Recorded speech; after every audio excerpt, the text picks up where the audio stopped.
In the depths of ancient Sanskrit literature lies a text called the Vimanika Shastra, whose pages contain not mythological stories, but what appears to be precise technical documentation. Within its weathered passages, preserved across millennia, we find not the poetic musings of priests, but methodical descriptions of flying vessels known as vimanas, complete with engineering specifications, metallurgical formulas, and detailed operational protocols. These texts speak of metals purified through 16 precise iterations, of engines powered by swirling mercury vortexes, and of materials capable of bending light itself to achieve invisibility. Such writings bear the hallmarks not of religious allegory, but of practical knowledge, perhaps recorded by those desperately preserving what they witnessed before it faded from memory. Consider, then, that our current civilization may not represent humanity's first ascent, but rather the seventh iteration of a grand cycle, one that pulses through time as naturally as the Earth's own rhythms, snorts.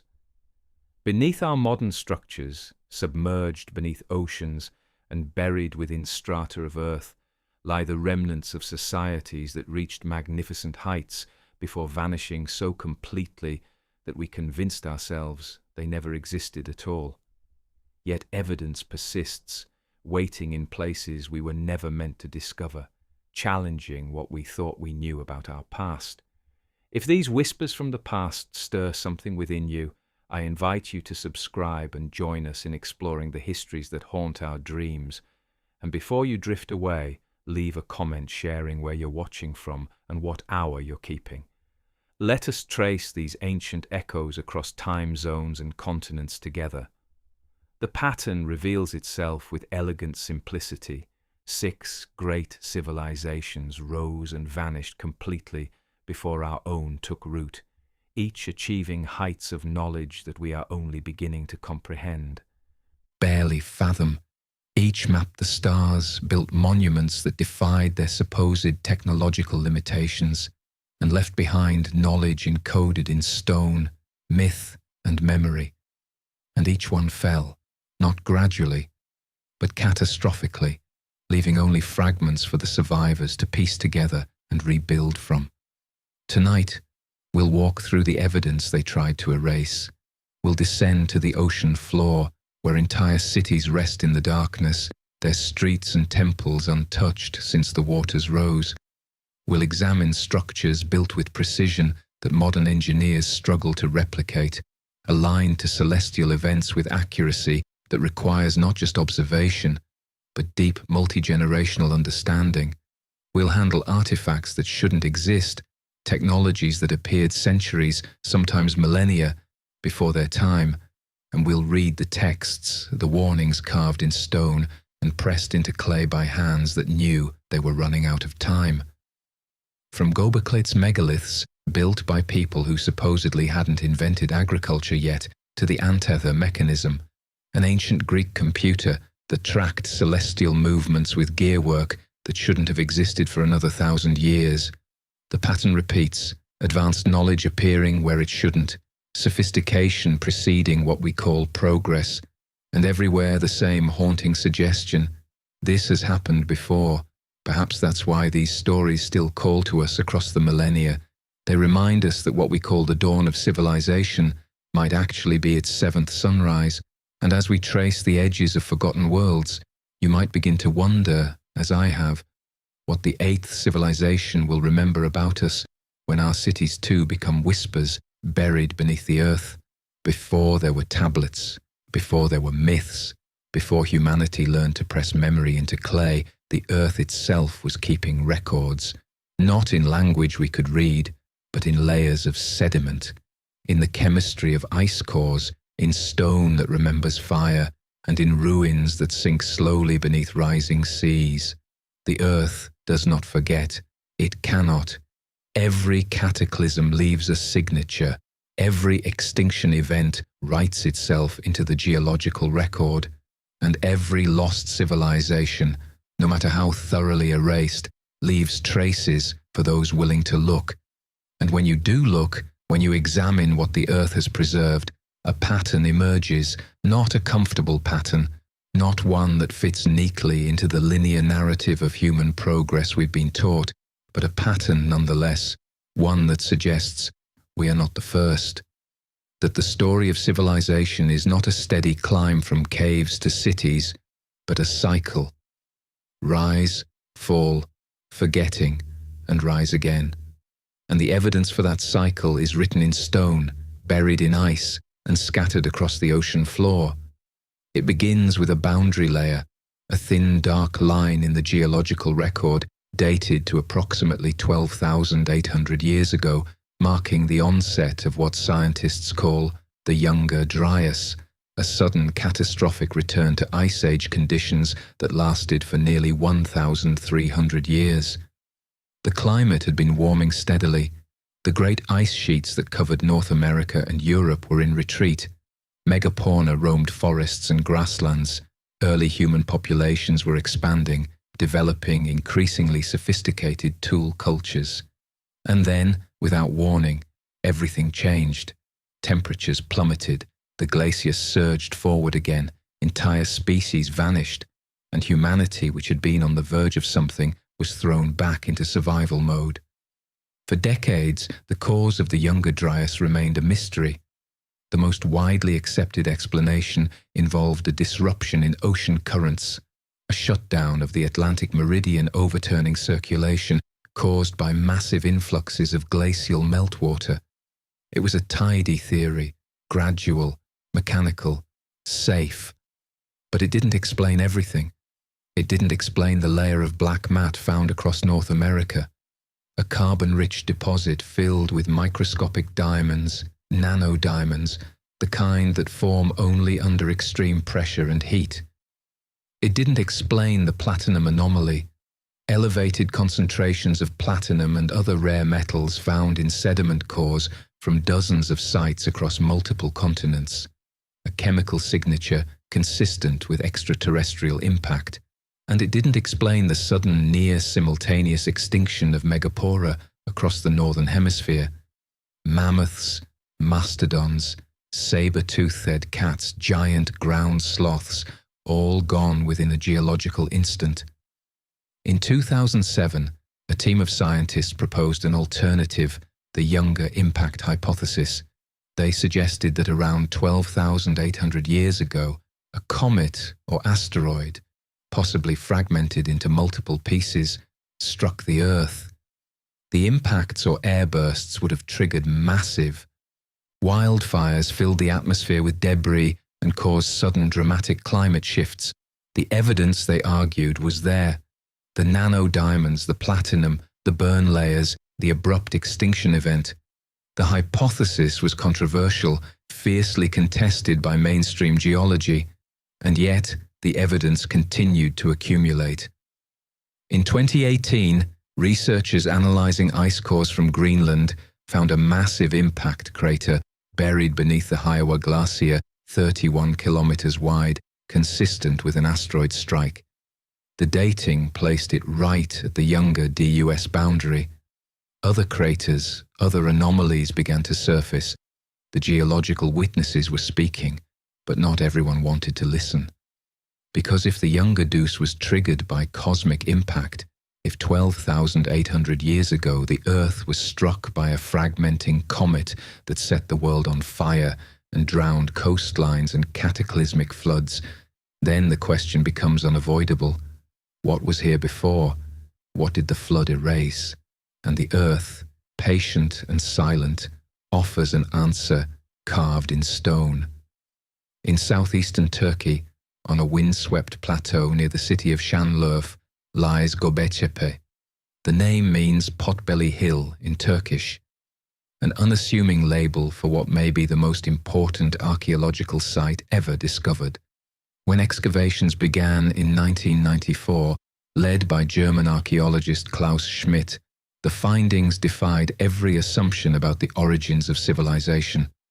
Göbekli Tepe is a megalithic complex, massive T-shaped limestone pillars, some weighing up to 20 tons, arranged in circular enclosures decorated with intricate carvings of animals, abstract symbols, and humanoid figures.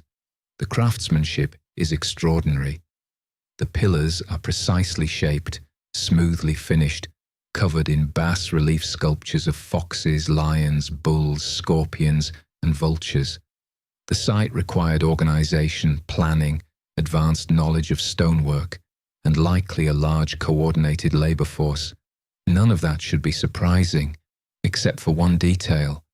Göbekli Tepe was built 11,600 years ago, before the invention of agriculture, before pottery, before the wheel, before settlements, before writing, before everything we thought was necessary to create monumental architecture. According to conventional timelines, the people who built Göbekli Tepe were hunter-gatherers, nomadic tribes with no prior experience in construction, no reason to quarry, transport, and erect multi-tonon pillars, and no societal structure capable of organizing such an effort. And yet there it stands, not primitive, not experimental, fully realized. The site shows no evidence of gradual development, no earlier, simpler phases. It appears suddenly already sophisticated, as though the knowledge required to build it had come from somewhere else or from some time earlier. Klaus Schmidt himself suggested that Göbekli was not a beginning, but a continuation, that it represented the efforts of survivors, people who carried advanced knowledge through a cataclysm and rebuilt what they could with the resources available. The site was deliberately buried around 8000 BCE, carefully filled in with soil as though it were being preserved, hidden, protected for a future that might one day return and understand. And Göbekli is not alone. Across the region, other pre-pottery Neolithic sites are being discovered. Karatepe, Nevelchi, Çatalhöyük, each one revealing levels of sophistication that predate the supposed dawn of civilization by millennia. The timeline is breaking. The Earth is showing us something we were not ready to see, but perhaps the oldest witness of all is not a structure, it is a story, a memory so persistent, so universal that it appears in over 270 cultures around the world. The flood, the deluge, the great rising of waters that drowned the earth and wiped away the world that was. The Sumerians called it the Abzu unleashed. The Hebrews called it the flood of Noah. The Greeks spoke of Deucalion's deluge. Hindu texts described the Matsya avatar saving Manu from the rising waters. The Aztecs told of the fourth sun ending in flood. Australian Aboriginal traditions speak of the great waters covering the land. Chinese legends recount the GU flood taming. Native American tribes from the Pacific Northwest to the Amazon basin preserve stories of catastrophic inundation. These are not vague similarities. The details converge. A great flood, a remnant saved, a world destroyed and rebuilt. Knowledge preserved by a chosen few. For centuries, scholars dismissed these as myths, exaggerated memories of local river floods, or allegorical tales invented independently by cultures trying to explain the world. But convergent mythology strains belief. How do 270 cultures separated by oceans, mountains, and millennia develop the same story unless they are remembering the same event? And the geological record confirms it. At the end of the last ice age, approximately 11,600 years ago, sea levels rose by roughly 400 feet, not gradually, catastrophically. As the ice sheets collapsed, as comet fragments possibly struck ice and triggered unimaginable meltwater surges, coastlines were swallowed. Entire continental shelves vanish beneath the waves. And where do civilizations build? Not in the highlands, on the coasts, near rivers, at the water's edge, where trade, fishing, and fertile soil converge. If an advanced civilization existed before the flood, we would not find it in the mountains. We would find it underwater. And increasingly we are. The earth remembers. Even when we forget, the stone holds the memory. At Pumapunku in Bolivia, researchers examining the ruins of a pre-Incan site found something inexplicable, and diorite blocks, some of the hardest stones on earth, cut with machine-like precision, perfectly flat surfaces, right angles accurate within fractions of a degree, interlocking joints so tight that a razor blade cannot fit between them. These are not stones shaped by copper chisels and stone hammers, the only tools mainstream archaeology credits to the builders. These are stones that show evidence of advanced machining, drilling, and possibly technologies we do not yet understand. The same precision appears at the Serapum of Saqqara in Egypt. Massive granite boxes weighing up to 100 tons carved from single blocks, finished to tolerances that would challenge modern equipment. The interiors are smooth, the corners sharp, the dimensions uniform. Egyptologists claim they are sarcophagi for sacred bulls. But no mummies were found inside, no inscriptions, no explanations, just the boxes, impossibly precise, sitting in darkness, waiting. And then there are the vitrified forts scattered across Scotland, Ireland, France, Germany, and as far as India. Ancient stone structures show evidence of vitrification, a process where stone is heated to such extreme temperatures that it melts and fuses into glass. Over 60 such sites exist in Scotland alone. The temperatures required over 1,100 degrees Celsius cannot be achieved by conventional fires. Some researchers have suggested that the vitrification was intentional, a construction technique using enormous PS, but the energy required, the fuel, the coordination, makes no practical sense. Others have noted that the heat patterns are consistent with something far more intense, lightning strikes perhaps, or weapons. Technologies capable of generating temperatures that turn stone to glass, nuclear-level heat, the kind that leaves behind vitrified sand as seen in the deserts of the American Southwest after atomic tests, or in ancient sites across the Middle East and India, where legends speak of celestial fire and wars between gods. The earth remembers the heat. The stone still bears the scars. And what of Antarctica? For centuries it has been a frozen wasteland, inhospitable, inaccessible, buried beneath miles of ice. But satellite imagery and ground-penetrating radar have revealed something beneath the ice. Geometric patterns, linear structures, formations that do not match natural geological processes. In 2016, images circulated showing what appear to be pyramidal shapes emerging from the snow near the Ellsworth Mountains, dismissed by mainstream science as non-attacks, natural peaks exposed by shifting ice. But the symmetry is striking, the angles deliberate, and ancient maps, the Piri Reis map of 1513, the Orontius Phaeus map of 1531, show Antarctica's coastline in detail, ice-free, as though surveyed from above, centuries before the continent was officially discovered, a millennia before it was covered in ice. If the ice melted 12,000 years ago, if Antarctica was once temperate, could it have been inhabited?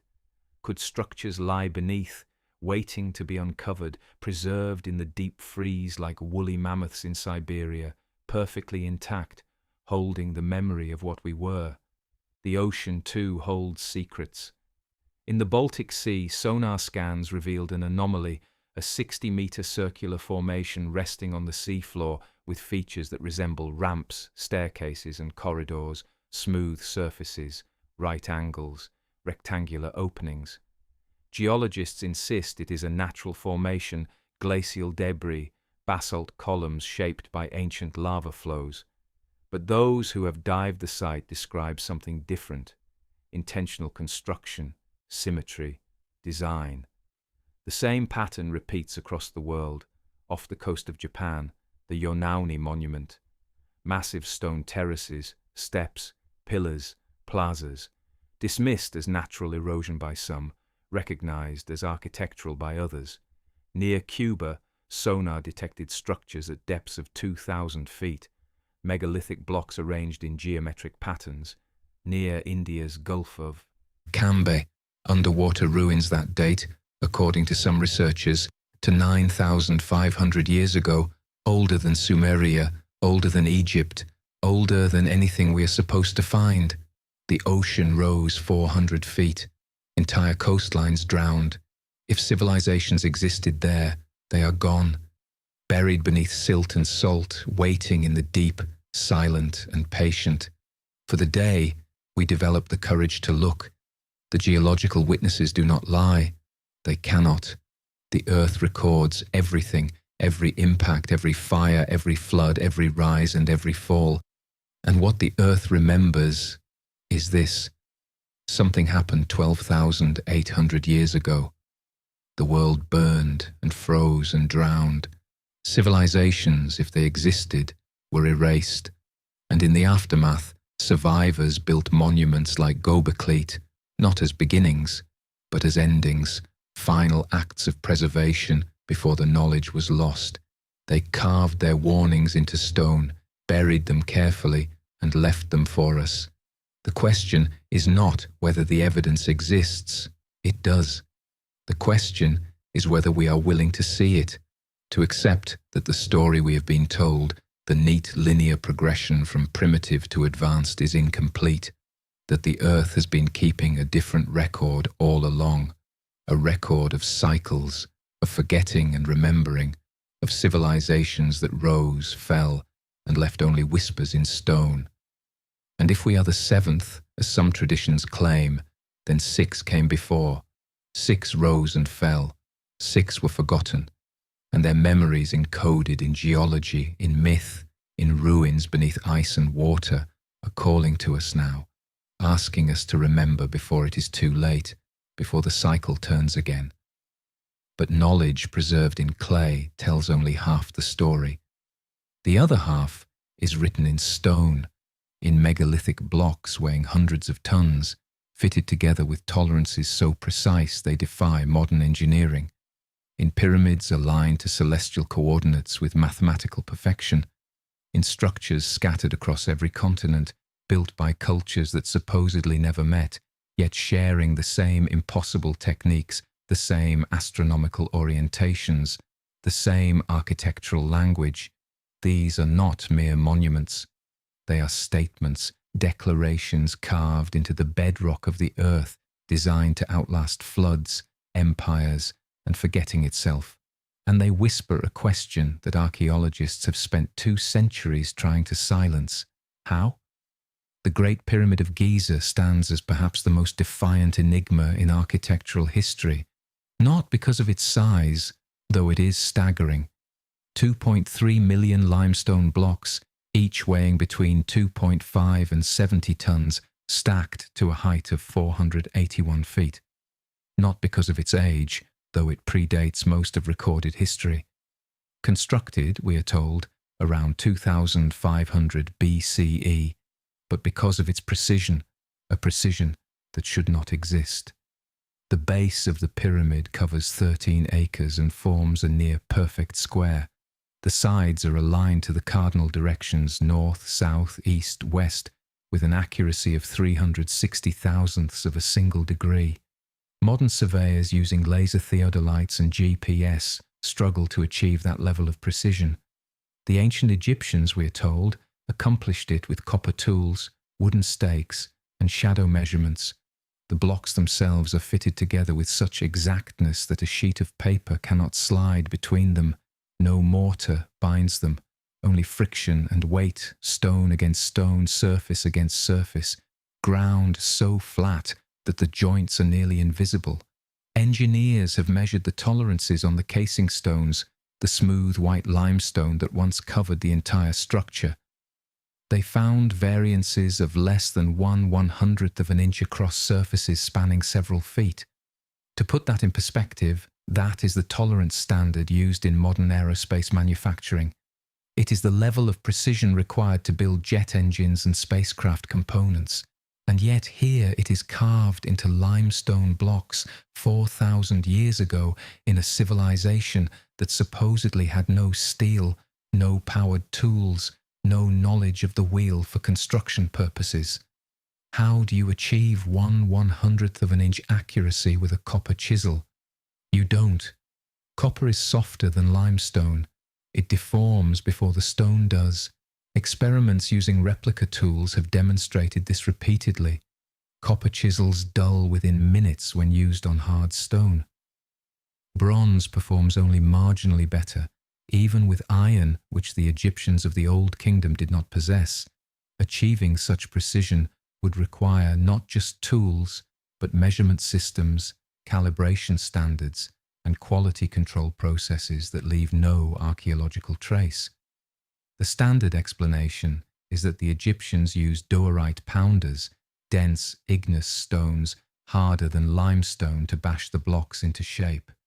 But pounding does not create precision, it creates roughness, irregularity, fracture lines. The casing stones of the Great Pyramid show none of these. They show polished, planar surfaces that reflect light like mirrors, even after millennia of weathering. And then there is the matter of scale.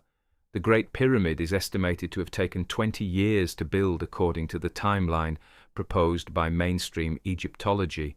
If that is true, and if the workforce operated year-round, working 10 hours a day, they would have needed to quarry, transport, dress, and set one 2.5-ton block every 2.5 minutes, without pause, for 2 decades.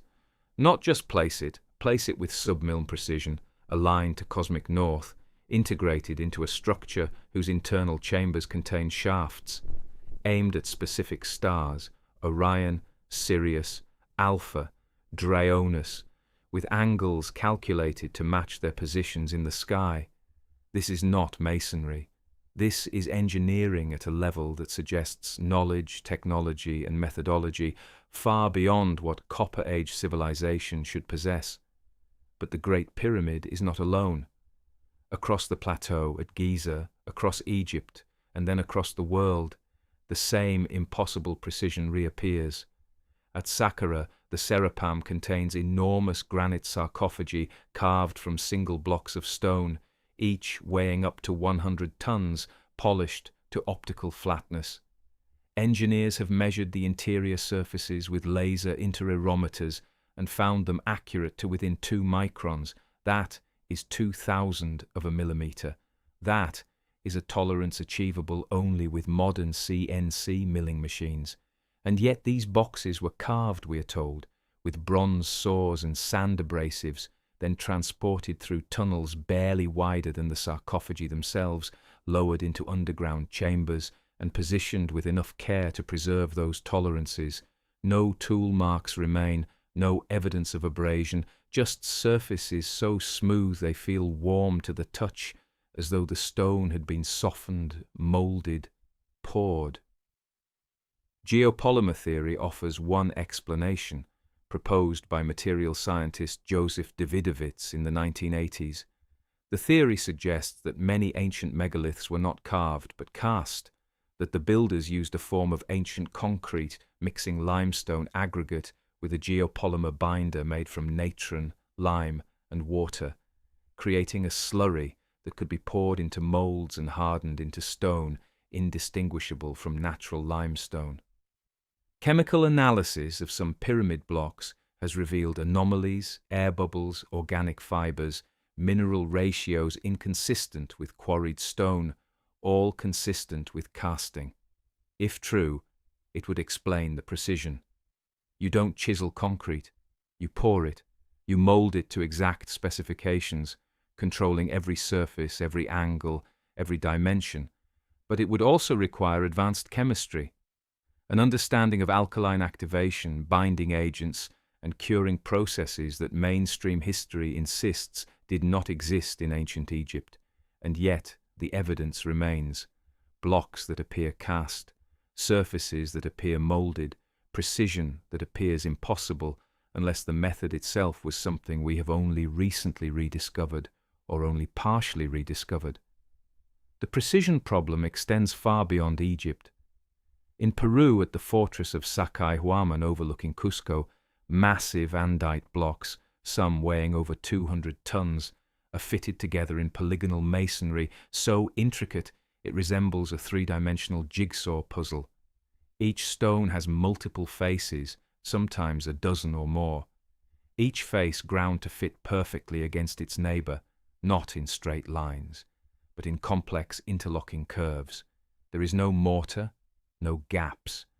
The fit is so exact that after centuries of earthquakes, earthquakes that have leveled Spanish colonial buildings built on top of the same foundations, the Incan walls remain standing, unmoved, uncracked.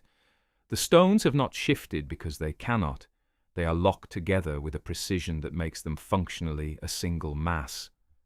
Orthodox archaeology attributes these walls to the Inca built in the 15th century using stone hammers, bronze chisels, and enormous labor forces. But the Inca themselves, according to their own oral traditions, said they did not build these structures. They said they found them, that they were the work of the ancients, a people who came before, who possessed knowledge. The Inca did not.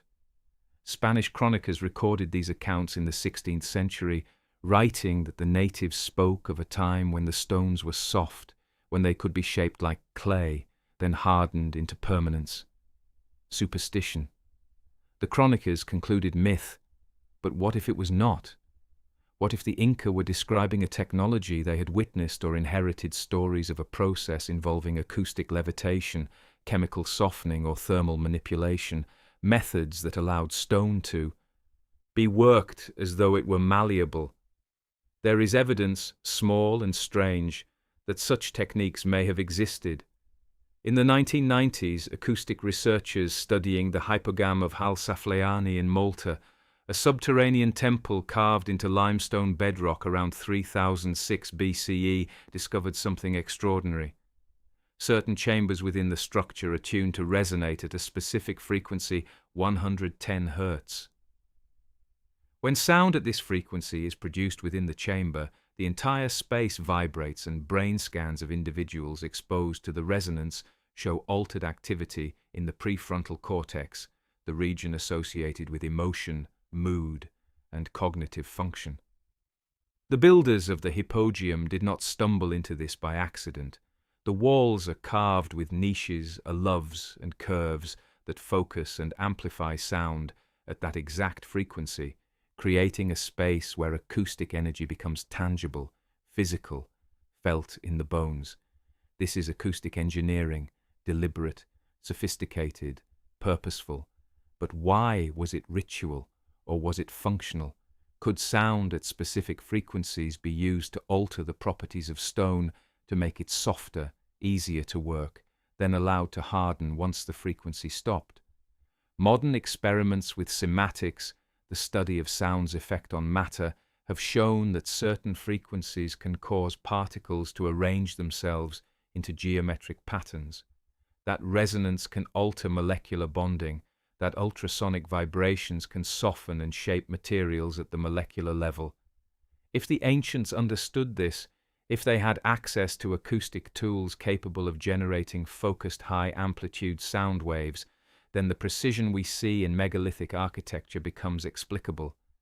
You do not carve the stone, you tune it, you resonate it, you shape it with sound, then let it settle into permanence. And then there is the antitha mechanism, discovered in 1901 in a shipwreck off the coast of the Greek island of Antitha. The device initially appeared to be nothing more than a corroded lump of bronze, but as researchers cleaned and examined it, they realized they were looking at something that should not exist.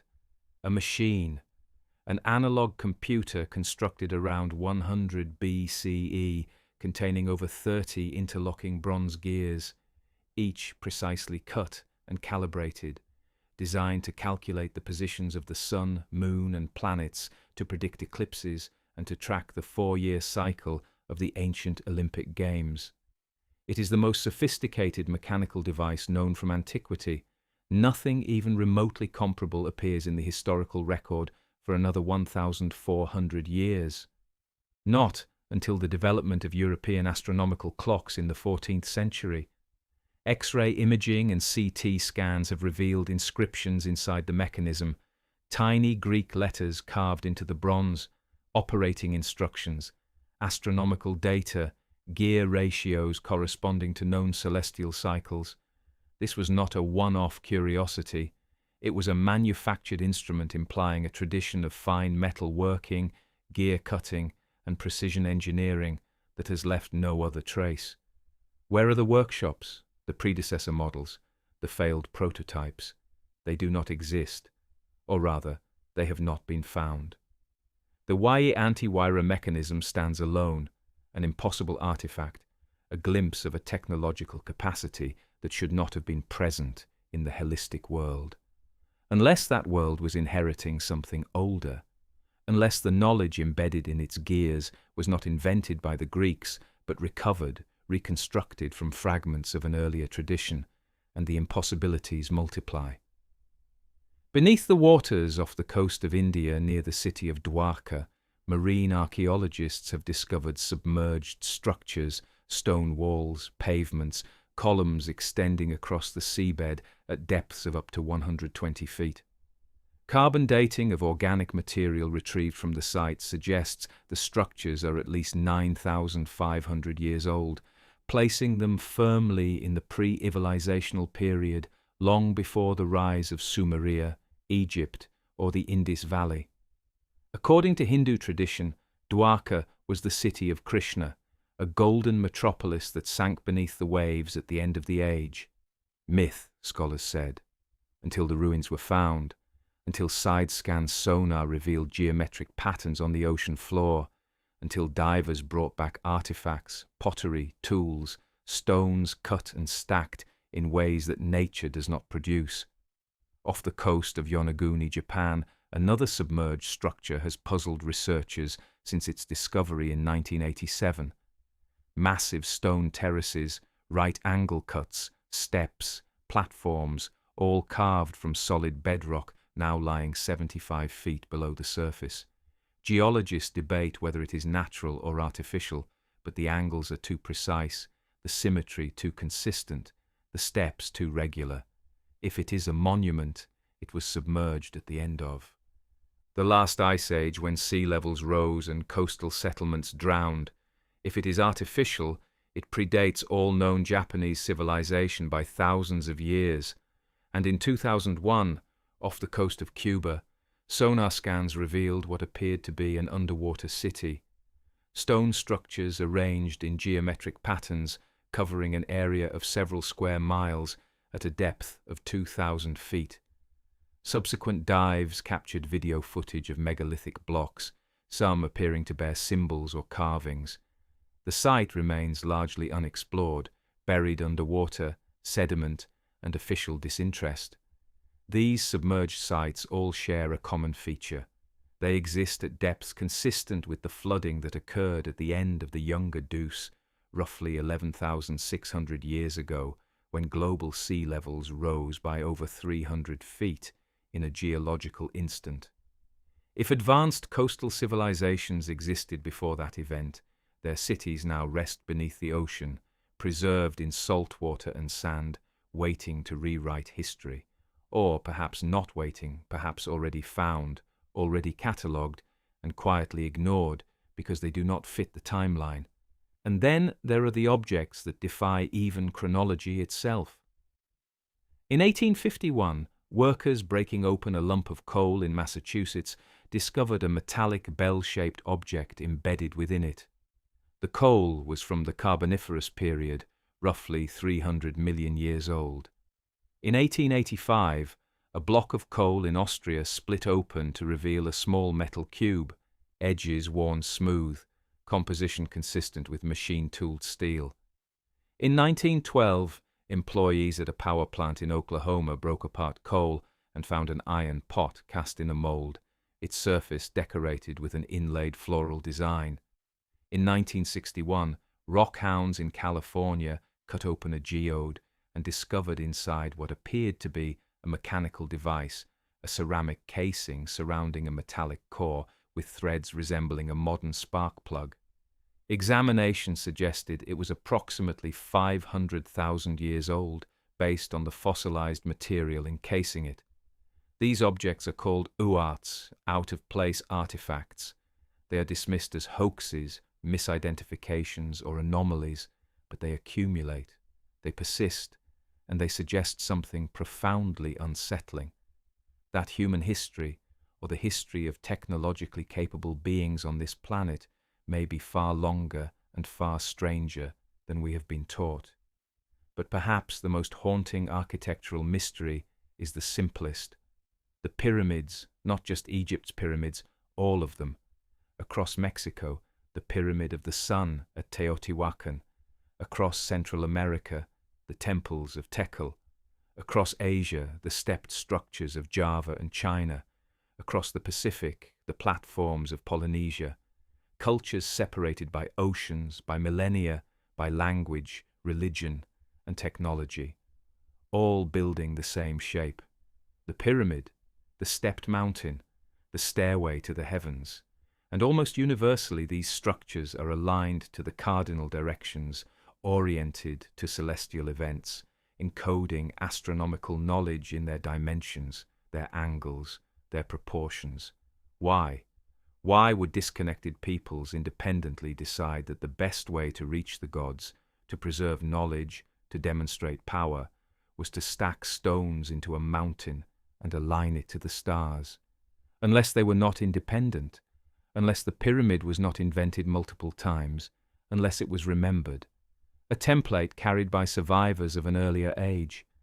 A design so fundamental to pre-flood civilization that every culture emerging from the deluge rebuilt it first, not as a tomb, not as a temple, but as a message, a marker, a way of saying to the future, we were here, we knew the stars, we measured the earth, we understood geometry, astronomy, and the architecture of the cosmos, and we built this so you would remember, so that even if the waters rose again, even if the cities burned, even if the language died, the stones would remain, the angles would persist, the alignments would endure, and someday someone would look at them and ask the question we are asking now.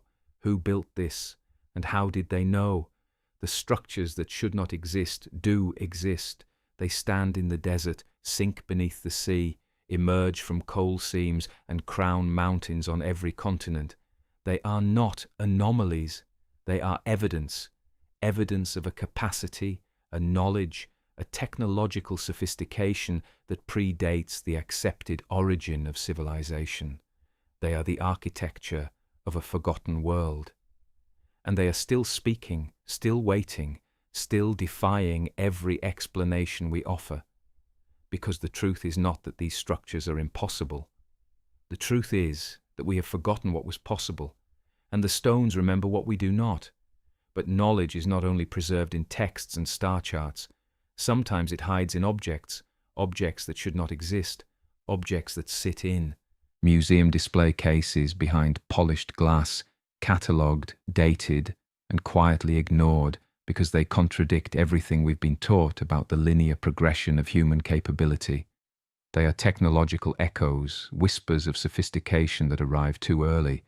Techniques that appear fully formed with no developmental trail, no prototypes, no learning curve, just sudden, inexplicable competence. Consider the Baghdad battery. We've touched on it briefly, but its implications deserve a longer examination. Discovered in 1936 by German archaeologist Wilhelm Koenig near the ancient village of Kujut Rao just outside Baghdad. The artifact consists of a terracotta jar approximately 5 inches tall. Inside a copper cylinder, within that cylinder an iron rod suspended by bitumen held in place so it doesn't touch the copper walls. When filled with an acidic liquid, vinegar, wine, citrus juice, the assembly generates an electrical current, small, roughly half a volt, but unmistakable. It is by every functional definition a galvanic cell, a battery. The conventional dating places it around 250 BCE during the Parthian period, but the site where it was found sits atop layers of older occupation, Sumerian, Akkadian, Babylonian, each culture building on the ruins of the one before. And Koenig found not one, but several such devices, similar jars, similar copper cylinders, similar iron rods. This was not a single anomaly, not a lucky accident. It was a design, a repeated, intentional technology. Mainstream archaeology has struggled with the Baghdad battery for nearly 90 years. Some suggest it was used for electroplating, coating jewelry with thin layers of gold or silver through electrolysis. A reasonable theory, except that no evidence of electroplated artifacts from that period has been found in the region. Others argue it was a storage vessel for sacred scrolls, that the copper and iron had no functional purpose. But that explanation collapses under the precision of the design, the bitumen seal, the deliberate suspension of the rod, the choice of materials. If it was not meant to generate a current, why construct it in the only configuration that does? Perhaps the Parthians stumbled upon this by accident. Perhaps they noticed a tingling sensation when handling the components and preserved the design without understanding it. Or perhaps, like so much else in Mesopotamia, they were inheriting something older, a fragment of knowledge passed down through the long chain of civilizations that rose and fell in that river valley, each one copying techniques from clay tablets they could read but no longer fully comprehend, because the knowledge of electricity, the deliberate harnessing of current, is not supposed to exist until Alejandro Var invents the voltaic pile in 1800 CE, and yet here it is buried in the sands of ancient Iraq, waiting 2 millennia to be rediscovered. But if the Baghdad battery represents misplaced electrochemistry, then the ancient maps represent something far stranger. Cartographic impossibilities, maps that show coastlines, mountain ranges, and entire continents with accuracies that should not have been possible without aerial reconnaissance or satellite imaging. The most famous is the Piri race map, drawn in 1513 by the Ottoman admiral and seaographer Piri Reis. The map itself is remarkable, showing the Atlantic Ocean, the coast of South America, the western edge of Africa, and portions of Antarctica. But what makes it truly anomalous is this: the Antarctic coastline it depicts is not the ice-covered landmass we know today. It shows the mountains, the rivers, the contours of the land beneath the ice, features that were not confirmed until seismic surveys in 1949. Piri Reis, in notes written on the map itself, states that he compiled it from more than 20 older source maps, some dating back to the time of Alexander the Great and before. He was not inventing geography, he was copying it, preserving charts drawn by navigators whose names have been lost, whose civilizations are not recorded in our timelines. The Orontius Phineus map created in 1531 shows the same phenomenon. Antarctica rendered in remarkable detail, complete with interior mountain ranges and river systems, all depicted as though the ice were not there. This is not stylized guesswork. The proportions match modern seismic data. The topography align. Whoever mapped that coastline mapped it without ice. And the last time Antarctica was ice-free, according to current geological models, was at least 6,000 years ago. Some estimates push it back to 12,000 years or more. How does a Renaissance seagrapher possess knowledge that predates the oldest known civilizations? The usual explanation is that these maps are composites, errors accumulated through centuries of copying, stylized interpretations of uncertain coastlines. But that explanation requires us to believe in a very specific kind of error, one that by sheer coincidence matches hidden geography, not confirmed until the mid-10th century. Coincidence stretched thin enough to become transparent. Perhaps Piri Reis and Orontius Phineus were inheriting maps from a maritime civilization that existed before the ice came, a culture that circumnavigated the globe, charted its coastlines with precision, and passed those charts down through the centuries until they ended up in Ottoman and French archives, copied and recopied, their origins forgotten, but their accuracy stubbornly intact. And the technological echoes do not stop with batteries and maps. They appear in the medical instruments of ancient Egypt, in the surgical kits recovered from tombs, not crude knives and bone saws, but specialized tools, scalpels with bronze blades so fine they rival modern surgical steel, forceps designed for delicate extractions, probes for exploring wounds, and perhaps most disturbingly, trepidation tools, instruments for drilling into the skull for brain surgery. The Edwin Smith papyrus, dated to around 1600 BCE, but believed to be a copy of a text far older, describes 48 surgical cases in meticulous detail: skull fractures, spinal injuries, dislocations. The text categorizes them by severity, treatable, possibly treatable, and untreatable. It describes sutures, splints, the use of honey and resins as antiseptics, even a proto-understanding of the brain's role in controlling bodily function. This is not folk medicine. This is clinical observation recorded with the precision of a teaching manual, and the skulls themselves bear witness.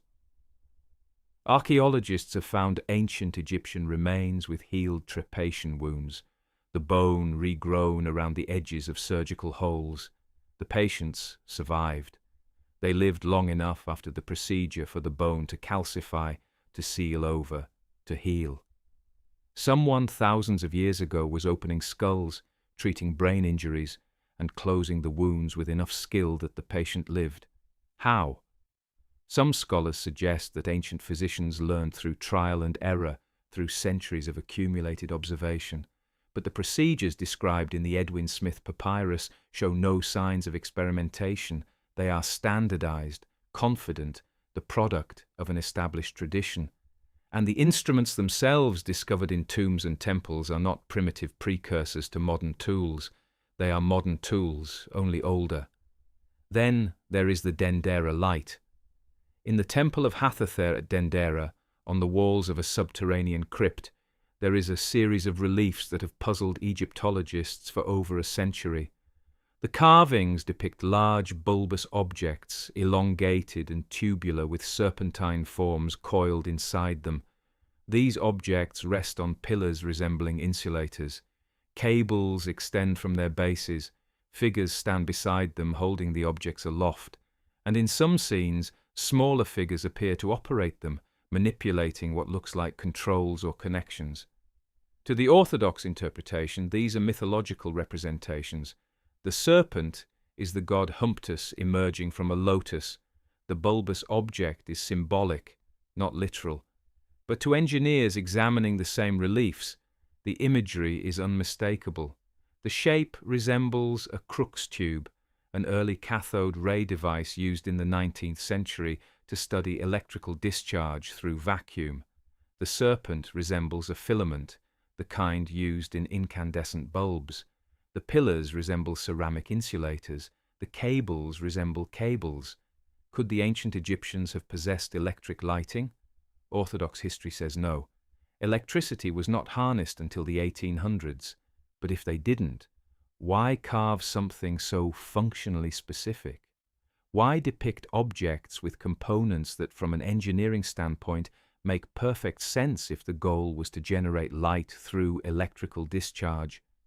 Some researchers suggest these reliefs were copied from older sources, templates preserved through ritual long after their original purpose was forgotten, that the priests of Dendera were not inventing imagery, but replicating it, honoring designs they no longer understood. And if the Egyptians had electric light, even briefly, even in small ceremonial contexts, it would explain certain mysteries. The absence of soot in tombs and interior chambers decorated with intricate paintings, the precision of carvings in places where torchlight would have been insufficient, the strange insistence in certain texts that the gods brought light to the darkness, not metaphorical enlightenment, but literal illumination. Then there are the metallurgical mysteries, objects that should not exist given our understanding of ancient technological capabilities. The Delhi iron pillar standing in the Kukba complex in India is perhaps the most famous 7 meters tall, weighing over 6 tons, forged from 98% pure iron sometime around 400 CE. It has stood exposed to monsoons, humidity, and open air for over 1,600 years, and it has not rusted, not slightly, not partially, not at all. Modern metallurgists have studied the pillar extensively. The iron contains trace amounts of phosphorus, which forms a protective layer, a thin oxide coating that shields the metal from corrosion. But creating such an object, Forging that much pure iron with such precision, without modern blast furnaces, without temperature controls, without industrial refining techniques, should not have been possible. The pillar represents a level of metallurgical sophistication that does not fit the timeline. It is not a gradual achievement, it is an end point. A masterwork produced by a culture that, according to conventional history, should still have been struggling with basic ironworking. And then there are the aluminum artifacts. Aluminum, one of the most abundant elements on Earth, is also one of the most difficult to extract. It requires electrolysis, a process not developed until 1886 by Charles Martin Hall and Paul Eroux. Prior to that, aluminum was rarer and more valuable than gold. Napoleon III reserved aluminum cutlery for his most honored guests, while everyone else used gold and silver. And yet, in 1973, Chinese archaeologists excavating the tomb of Chu, a military leader who died in 297 CE, found an ornament made of aluminum alloy, 85% aluminum, 10% copper, 5% manganese, dated conclusively to the 3rd century. The artifact was tested, retested, and confirmed. Aluminum extracted and alloyed 1,600 years before the industrial process was invented. How? The usual explanations: contamination, misdating, misidentification, all collapse under scrutiny. The artifact is real. The aluminum is real. The date is real. Which means someone somewhere had a method for extracting aluminum from bauxite long before modern chemistry claimed to invent it. Or perhaps they inherited the technique, copied it from older sources, applied a formula they no longer fully understood, and knowledge not just of chemistry and metallurgy, but of astronomy appears with the same inexplicable precision. The Dune people of Mali, studied extensively by French anthropologists in the 1930s, and 4S possessed detailed cosmological knowledge that should not have been accessible without telescopes. They describe Sirius, the brightest star in the night sky, as part of a binary system. They speak of Sirius B, a white dwarf companion invisible to the naked eye, orbiting Sirius A in an elliptical path every 50 years. Sirius B was not confirmed by Western astronomy until 1862, when American astronomer Alvin Graham Clark observed it through a telescope. It cannot be seen without magnification. And yet the Dune have known about it for centuries, perhaps millennia, encoded in their rituals, their sand drawings, their oral traditions. They describe it as heavy, dense, made of matter, unlike anything on Earth. A description that aligns disturbingly well with the reality of white dwarf stars, objects so dense that a single teaspoon of their material would weigh tons. When asked how they knew, Dune elders spoke of the Nomo, amphibious beings who descended from the sky in a vessel accompanied by fire and thunder, and who taught humanity the secrets of the stars, teachers from elsewhere. Again, the pattern knowledge given not discovered, and there are the objects that seem to defy not just metallurgy or astronomy, but the very principles of historical categorization. The sakura bird discovered in 1898 in an Egyptian tomb dated to around 200 BCE. A small wooden carving, 6 inches long, shaped like a bird, except it doesn't look like any bird found in nature. The wings are perfectly straight, horizontal, not swept back like a bird in flight. The tail is vertical like a rudder. The body is streamlined, aerodynamic. In 1969, Dr. Khalil Messiha, an Egyptian physician and amateur archaeologist, examined the object and noticed something extraordinary. The proportions match those of a modern glider. The wing-to-body ratio, the placement of the center of gravity, the rudder design, all of it conformed to principles of aerodynamics. When researchers built a scaled replica and added a small horizontal stabilizer to the tail, the model flew. It glided smoothly, stable and controllable, as though it had been designed, not imagined. Was it a toy, a religious symbol? Or was it a model, a small-scale representation of something larger, something that once flew, carved by craftsmen who no longer built the real thing, but remembered enough to recreate its shape in miniature. And then there are the marks in the stone, evidence not of knowledge, but of tools, tools that should not exist. At the Giza Plateau, in the granite blocks of the Valley Temple, there are saw cuts, clean, straight, parallel grooves cut through red granite, one of the hardest stones on earth. The cuts show feed marks, evenly spaced ridges that indicate a saw blade moving through the stone at a consistent rate. Modern stonemasons examining the cuts estimate the saw would need to have been at least 9 feet long, embedded with jeweled teeth, probably corundum or diamond, and exerted several hundred pounds of pressure. The ancient Egyptians, according to Orthodox history, had copper saws and sand abrasives. Copper cannot cut granite. Sand can erode it slowly, but not with the precision and uniformity visible in the blocks. The cuts are industrial.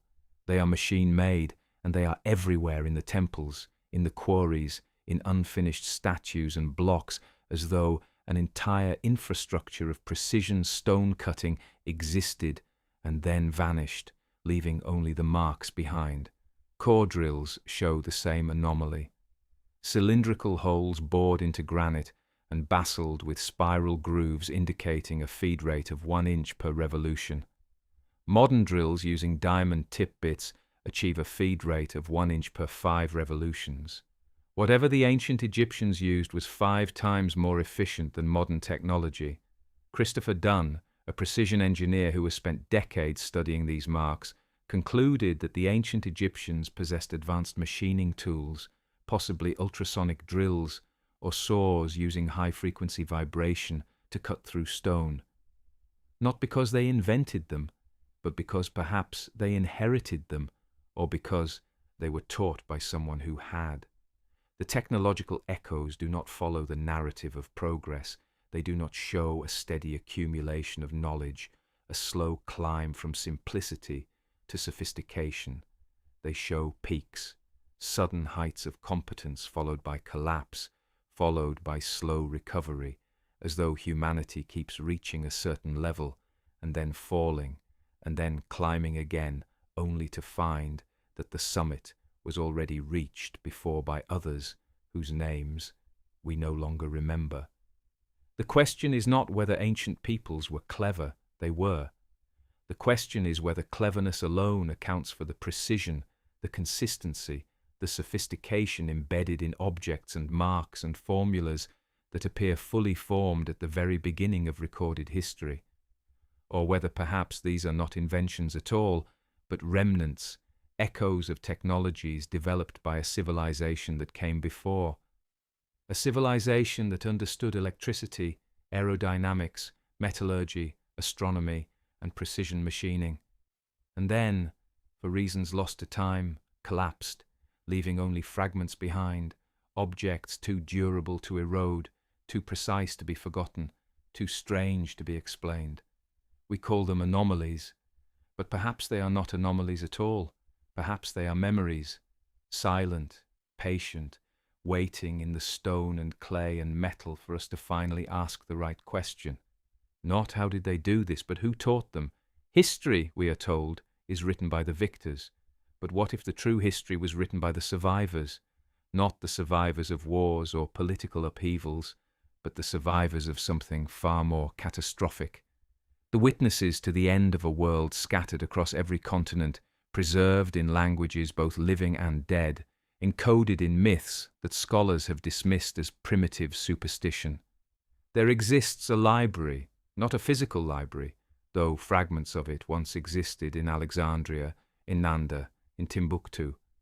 This library is deeper, older, more persistent. It is written in oral traditions passed down through hundreds of generations. It is carved into temple walls in Egypt, pressed into clay tablets in Mesopotamia, woven into the sacred texts of India, and whispered around fires by indigenous peoples who have kept the memory alive long after the civilized world forgot. And the story this library tells again and again in culture after culture separated by oceans and millennia, is this: we are not the first. There were those who came before. They were advanced, they were powerful, they were destroyed, and from their ruins, a few survived to teach us how to begin again. Perhaps the most famous of these testimonies comes from Athens in the 4th century BCE. Plato, student of Socrates, founder of the Academy, one of the most influential philosophers in Western history, recorded a story told to his ancestor Solon by Egyptian priests at the Temple of Seas, the story of Atlantis. For centuries, scholars have dismissed Atlantis as allegory, a philosophical thought experiment, Plato's imaginary ideal state, created to explore concepts of justice, hubris, and political organization. And yet Plato himself insisted repeatedly that the account was true history, not fiction. He introduces it in the Timus with Critias, declaring the fact that it is not invented fable, but a genuine history is all important. Why would Plato, a philosopher who regularly used myths and allegories to illustrate abstract concepts, insist so emphatically that this particular story was literal truth? The answer may lie in the details. Plato's Atlantis is not vague. It is not a misty mythological realm described in poetic generalities. It is specific, geographically precise, historically dated. He places it beyond the Pillars of Hercules, the Strait of Gibraltar in the Atlantic Ocean.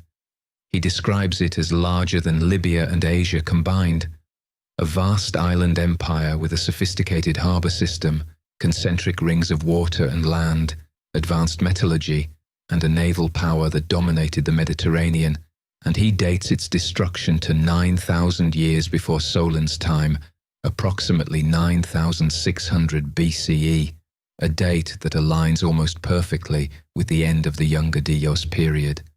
The same cataclysmic event that appears in geological records as sudden sea level rise, mass extinctions, and global climate upheaval. The Egyptian priest told Solomon that Atlantis was destroyed in a single day and night of misfortune. Earthquakes and floods swallowed the island, and it vanished beneath the waves. The Athenians, who had repelled Atlantis's military invasion, were themselves nearly destroyed by the same catastrophe. Their entire civilization was wiped out, save for a few mountain survivors who forgot their history and had to rebuild from nothing. This is not the language of allegory. This is the language of historical record, preserved by a culture that claimed to possess archives stretching back thousands of years before the Greeks knew how to write. Plato describes the Atlanteans as having originally been noble, possessing divine nature, but over time they became corrupt, obsessed with power and material wealth. And it was then, he writes, that Zeus decided to punish them. The catastrophe was not random, it was judgment. What if the Egyptian priests were telling the truth? What if somewhere beyond Gibraltar, beneath the Atlantic, there lie the ruins of a civilization powerful enough to threaten the entire Mediterranean world, advanced enough to build harbours and fleets and cities, but not advanced enough to survive whatever cosmic event struck the Earth at the end of the last ice age? And what if the memory of that destruction, encoded in Egyptian records and passed to the Greeks, is one fragment of a much larger testimony? Because Atlantis is not alone. Across the world in India, the sacred texts known as the Vedas and the Mahabharata describe a time long before recorded history when great kingdoms waged war with weapons of terrifying power. The descriptions are not metaphorical, they are disturbingly technical. In the Mahabharata, the warrior Arjuna deploys a weapon called the Brahmastra, described as a single projectile charged with all the power of the universe. When it detonates, it produces an incandescent column of smoke and flame, bright as 10,000 suns. The heat is so intense that rivers boil, forests ignite, and soldiers leap into water to wash themselves and their equipment. Those not killed instantly begin losing their hair, their nails, their skin. Birds turn white. Food becomes poisoned. This is a description of nuclear war. Another passage describes the Agnya weapon. A blazing missile possessed of the radiance of smokeless fire was discharged. A thick gloom suddenly encompassed the heavens. Clouds roared into the higher air, showering blood. The world scorched by the heat of that weapon seemed to totter in fever. Mainstream scholars insist these are exaggerations, poetic embellishments of conventional warfare. But the details persist. The symptoms described, hair loss, nausea, skin lesions, contamination of food and water, are consistent with acute radiation sickness. The descriptions of blinding light, mushroom clouds, and residual environmental damage match eyewitness accounts from Hiroshima and Nagasaki with unnerving precision. And these texts do not describe these weapons as new inventions. They describe them as ancient knowledge passed down from the gods, snorts used in wars fought in the Dvapar Yuga, an epic that ended thousands of years before the current age. Were the Vedic poets imagining apocalyptic weapons with an accuracy that would not be understood until 1945, or were they preserving a memory of real events? Wars fought with technology that should not have existed in a time we have been taught was primitive and preiterate, the timeline. Grows stranger still when we turn to Sumema, the first civilization to emerge after the flood. Among the thousands of clay tablets recovered from Mesopotamian ruins, one stands apart for its sheer audacity, the Sumerian king list. It begins not with historical rulers, but with kings who reigned before the flood. Rulers with lifespans that defy biological possibility. Alulim, the first king, reigned for 28,800 years. Alalgar reigned for 36,000 years. 8 kings in total, ruling for a combined 241,200 years. Then the flood came, and everything changed. After the deluge, the reigns dropped dramatically. Kings rule for hundreds of years, then dozens, then finally settle into normal human lifespans. The document treats this transition as historical fact, not myth. It does not explain the impossible numbers. It simply records them as though the scribes were copying from even older records, preserving data they themselves did not fully understand. Mainstream interpretation dismisses the pre-flood kings as mythological symbolic representing dynasties rather than individuals, or cosmic cycles rather than actual reigns. But the Sumerians themselves made no such distinction. They recorded the pre-flood kings in the same tone, using the same formulaic language as the post-flood rulers whose reigns can be verified archaeologically. What if the numbers are not lifespans at all, but something else? A different calendar system, a count of lunar months instead of solar years? Or what if they represent something we have not considered? A record kept by a civilization that experienced time differently, that measured history on a scale we cannot fathom because we are working from incomplete data. The king list does not stand alone.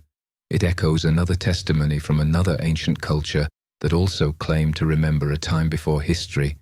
In Egypt, temple inscriptions and papyri speak of Zepi, the first time, a golden age when gods walked the earth, when the Nile Valley was governed by divine kings who possessed knowledge of the cosmos, medicine, architecture, and magic. This was not the Egypt of the pharaohs. This was something older, an epoch predating dynastic Egypt by thousands of years. A time so ancient that even to the Egyptians of the Pyramid Age, it was myth. But was it?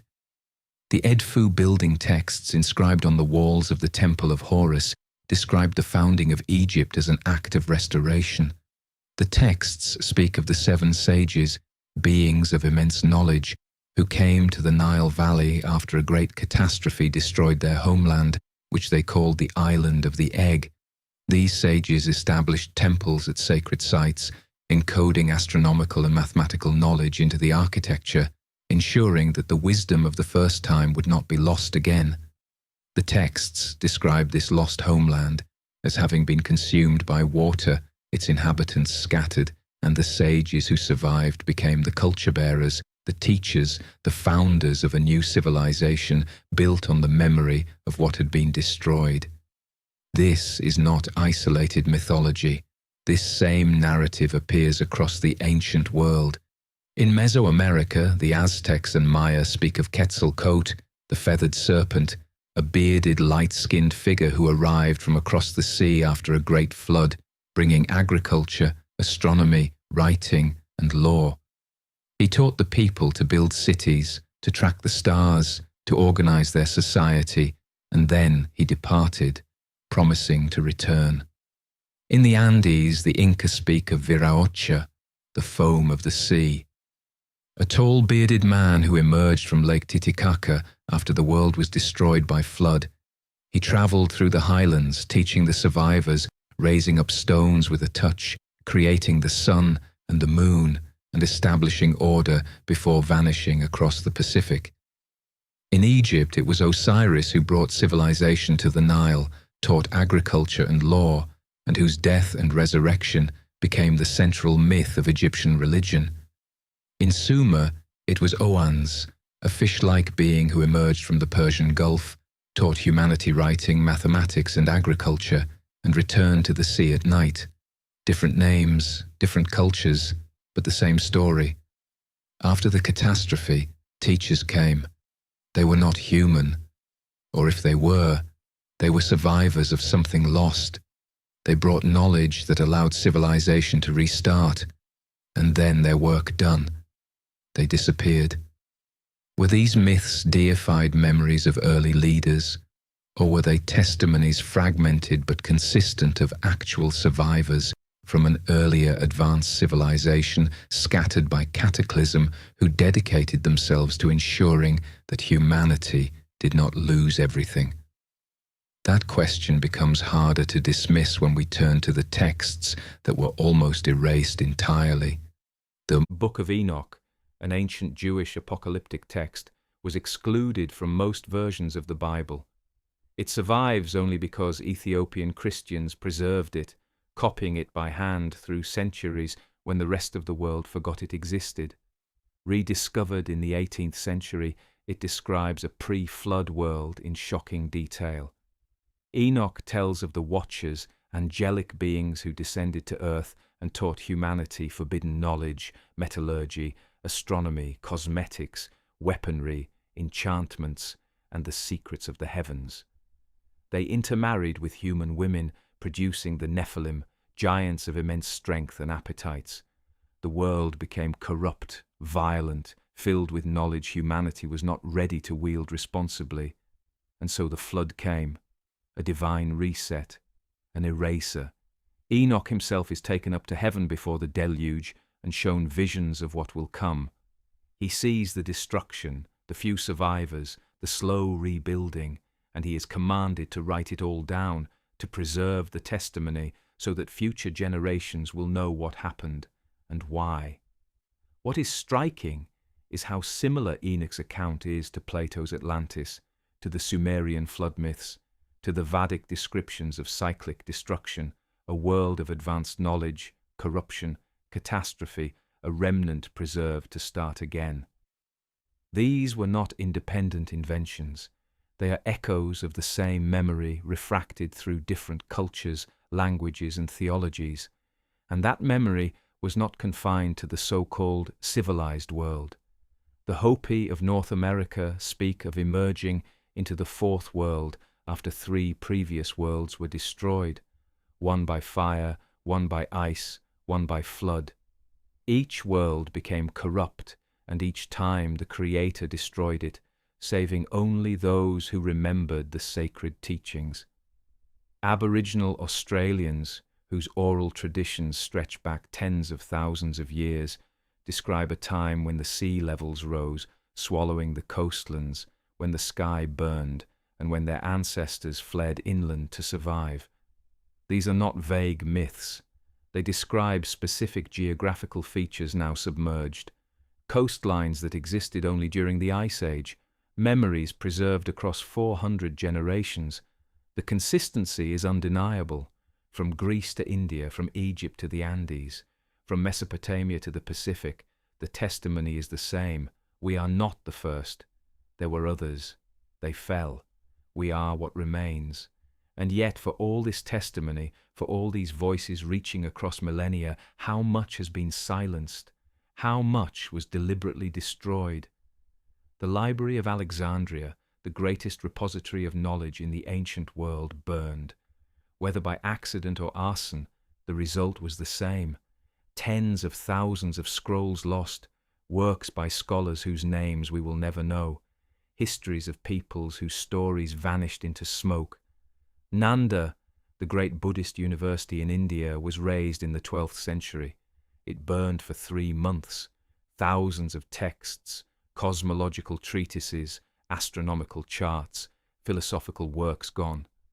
The Mayan codices, records of their history, astronomy, and prophecy, were burned by Spanish priests who declared them works of the devil. Of the thousands that once existed, only 4 survive again and again. The pattern repeats. Libraries burned, texts banned, oral traditions suppressed, indigenous knowledge dismissed as superstition.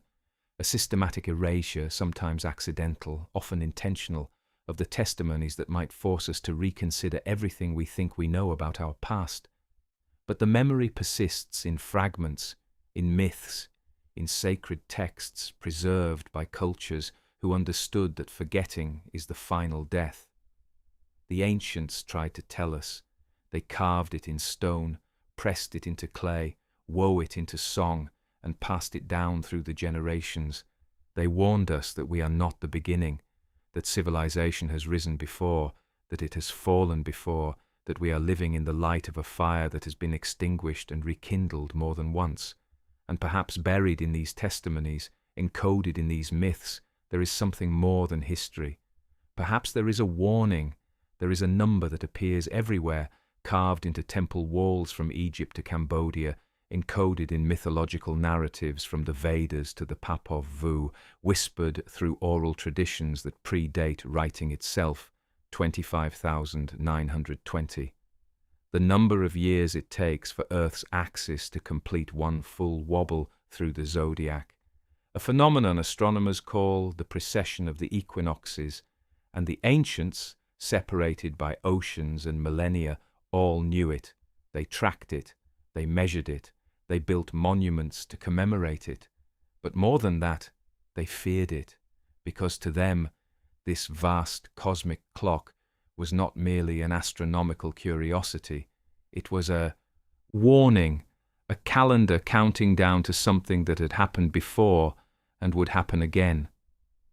The ancient Egyptians divided the precessional cycle into 12 ages, each lasting roughly 2,160 years, one age for each zodiacal constellation through which the sun rises on the spring equinox, the age of Taurus, then Aries, then Pisces, and now, as many claim, the dawning age of Aquarius. But hidden within this 12-part division was another number, more significant, more terrifying, 12,960, half the great cycle, the point at which the cosmic pendulum reaches its furthest swing before reversing direction. The Hindus called this period a half-cycle of the Yugas, the great ages of the world. They believed that at the midpoint of each precessional cycle, creation and destruction balanced on a knife's edge. The world did not end, not entirely, but it transformed violently, irrevocably. The old order collapsed, and from its ashes a new age began. The Maya, master timekeepers of Mesoamerica, tracked multiple interlocking calendars of such complexity that modern researchers required computers to decode them. Their long count calendarly completed a major cycle in 2012, sparking worldwide anxiety about apocalypse. But the Maya themselves recorded something more unsettling. They believed the current world was the fifth sun, the fifth creation. 4 previous worlds had existed before ours, each one destroyed by a different catastrophe: flood, fire, wind, jaguars descending from the sky to devour humanity, each destruction marking the end of a cycle and the beginning of another. What if these weren't metaphors? What if the ancients were recording actual events, cataclysms that had reset human civilization so completely that survivors could only describe them in mythological terms? Because when you overlay the mythological timelines with geological data, something disturbing emerges, a pattern, a rhythm of destruction that pulses through Earth's history like a buried heartbeat. Modern climate science has identified a phenomenon called bond events, periods of rapid catastrophic climate change that occur in roughly 1,500-year cycles. But these are minor fluctuations compared to the larger pattern. Geologists studying ice cores from Greenland and Antarctica have found evidence of massive planet-wide disruptions occurring approximately every 12,000 to 13,000 years. Sharp temperature spikes, sudden shifts in magnetic field intensity, layers of cosmic dust suggesting increased meteor activity, iridium anomalies indicating impacts, and most tellingly, extinction events that wiped out megapora across multiple continents simultaneously. The last major event occurred around 11,600 years ago, the Younger Dryas boundary, a period when global temperatures plummeted in a matter of decades, ice sheets advanced and retreated with terrifying speed, and an estimated 35 genera of large mammals went extinct in North America alone. Mammoths, saber-toothed cats, giant ground sloths, all gone within a geological instant. Graham Hancock, Randall Carlson, and other researchers have argued that this wasn't gradual climate change, it was cataclysmic, the result of either a comet impact or a series of airbursts that triggered wildfires across entire continents, melted portions of the ice sheet so rapidly that sea levels rose hundreds of feet and plunged the planet into a mini ice age that lasted over 1,000 years. The archaeological evidence supporting this is contentious, but it's growing. The black mat layer found at Younger Dryas sites across North America, nanodiamonds and shocked quartz consistent with high-energy impacts, vitrified hill fours in Scotland, tektites scattered across multiple continents, but here's what makes the pattern truly unsettling. If the last major event happened 11,600 years ago, and these events occur every 12,000 to 13,000 years, then we are approaching, or perhaps have already entered the danger zone, the window, when Earth becomes vulnerable again. And the ancients knew this. That's why they were obsessed with the precessional cycle, not because they loved astronomy for its own sake, but because the stars were a clock, a way of marking time across millennia, a warning system for future generations. They built their monuments, encoded their knowledge, and preserved their stories because they understood something we've forgotten. Civilizations are temporary, knowledge is fragile, and the Earth has a way of hitting the reset button. But how fragile is knowledge really? How much of our civilization would survive a global catastrophe? This question haunted scientists Gavin Schmidt and Adam Frank when they posed what they called the Quran hypothesis in 2018. The thought experiment was simple but profound. If an advanced industrial civilization had existed on Earth millions of years ago, would we be able to detect it? The answer, disturbingly, is probably not. Most of what we consider evidence of civilization, cities, roads, buildings, even plastic, degrades relatively quickly on geological timescales. A city abandoned for 10,000 years becomes a mound. 1,000,000 years, it's invisible. Continents shift, tectonic plates subduct, erosion grinds everything to dust. Even plastics, which we think of as eternal pollutants, break down into microparticles that disperse into the ocean or get buried in sediment, becoming nearly indistinguishable from natural organic compounds. What would remain? Radioactive isotopes from nuclear activity, a thin layer of unusual metals or carbon from industrial processes, possibly mass extinction signatures. But these traces would be so faint, so distributed, that future geologists might never notice them or might attribute them to natural volcanic activity or asteroid impacts. The Silurian hypothesis asks us to consider the possibility that we are not the first technological species on Earth. That intelligence may have emerged before, built civilizations, and vanished so completely that we're walking over their bones without knowing it. And if it happened before on Earth, in the deep past, could it have happened more recently? Could advanced civilizations have risen and fallen within the span of human history, leaving only myths and scattered artifacts that we dismiss as anomalies? Because the mechanism for such destruction isn't speculative. It's increasingly well documented, and it's terrifying. In recent years, astrophysicists have developed a theory called the solar micronova hypothesis. Unlike a supernova, which destroys a star, a micronova is a periodic outburst of energy that certain types of stars, including our Sun, may undergo. These events release massive coronal mass ejections, intense radiation, and electromagnetic pulses that could strip away portions of Earth's atmosphere, disrupt the magnetosphere, and trigger cascading failures in the climate system. The evidence increased solar activity aligned with past extinction events. Magnetic anomalies in ancient pottery and bricks, which were inadvertently baked at extremely high temperatures, suggesting exposure to intense electromagnetic fields.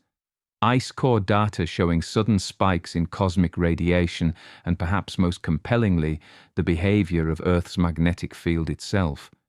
The Earth's magnetic poles are currently moving rapidly. The North Magnetic Pole has drifted over 600 meters in the last century, and its speed is accelerating. Satellites measuring the magnetosphere report weakening field strength in certain areas, particularly the South Atlantic anomaly, where the field is so weak that spacecraft passing through it experience malfunctions. Geologists studying volcanic rocks know that Earth's magnetic field has reversed many times in the past, flipping north and south. The last full reversal occurred 780,000 years ago. We are statistically overdue. During a reversal, the magnetic field doesn't simply flip overnight. It weakens, sometimes collapsing to as little as 10% of its normal strength before re-establishing itself in the opposite orientation. This process can take hundreds or thousands of years. During that time, Earth is vulnerable. Cosmic radiation, normally deflected by the magnetosphere, reaches the surface. Solar storms that would ordinarily be harmless become lethal. The ozone layer thins, atmospheric chemistry changes, mass extinctions follow, and if a solar microna were to occur during a period of magnetic weakness, the effects would compound.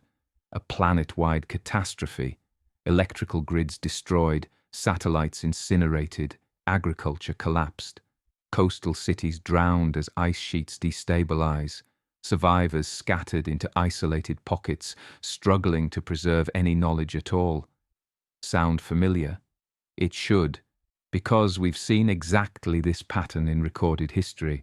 Not a complete reset, but a preview. A localized collapse so total that for centuries afterward, people looked at the ruins of the previous age and could not comprehend how they were built. The Bronze Age collapse around 1200 BCE remains one of history's greatest mysteries. Within a span of perhaps 50 years, nearly every major civilization in the eastern Mediterranean and Near East disintegrated. The Mycenaeans, the Hittites, the Minoans, the Kassites, the Assyrians, even mighty Egypt all collapsed nearly simultaneously. Cities were burned, trade networks dissolved. Writing vanished in Greece, Anatolia, and the Levant.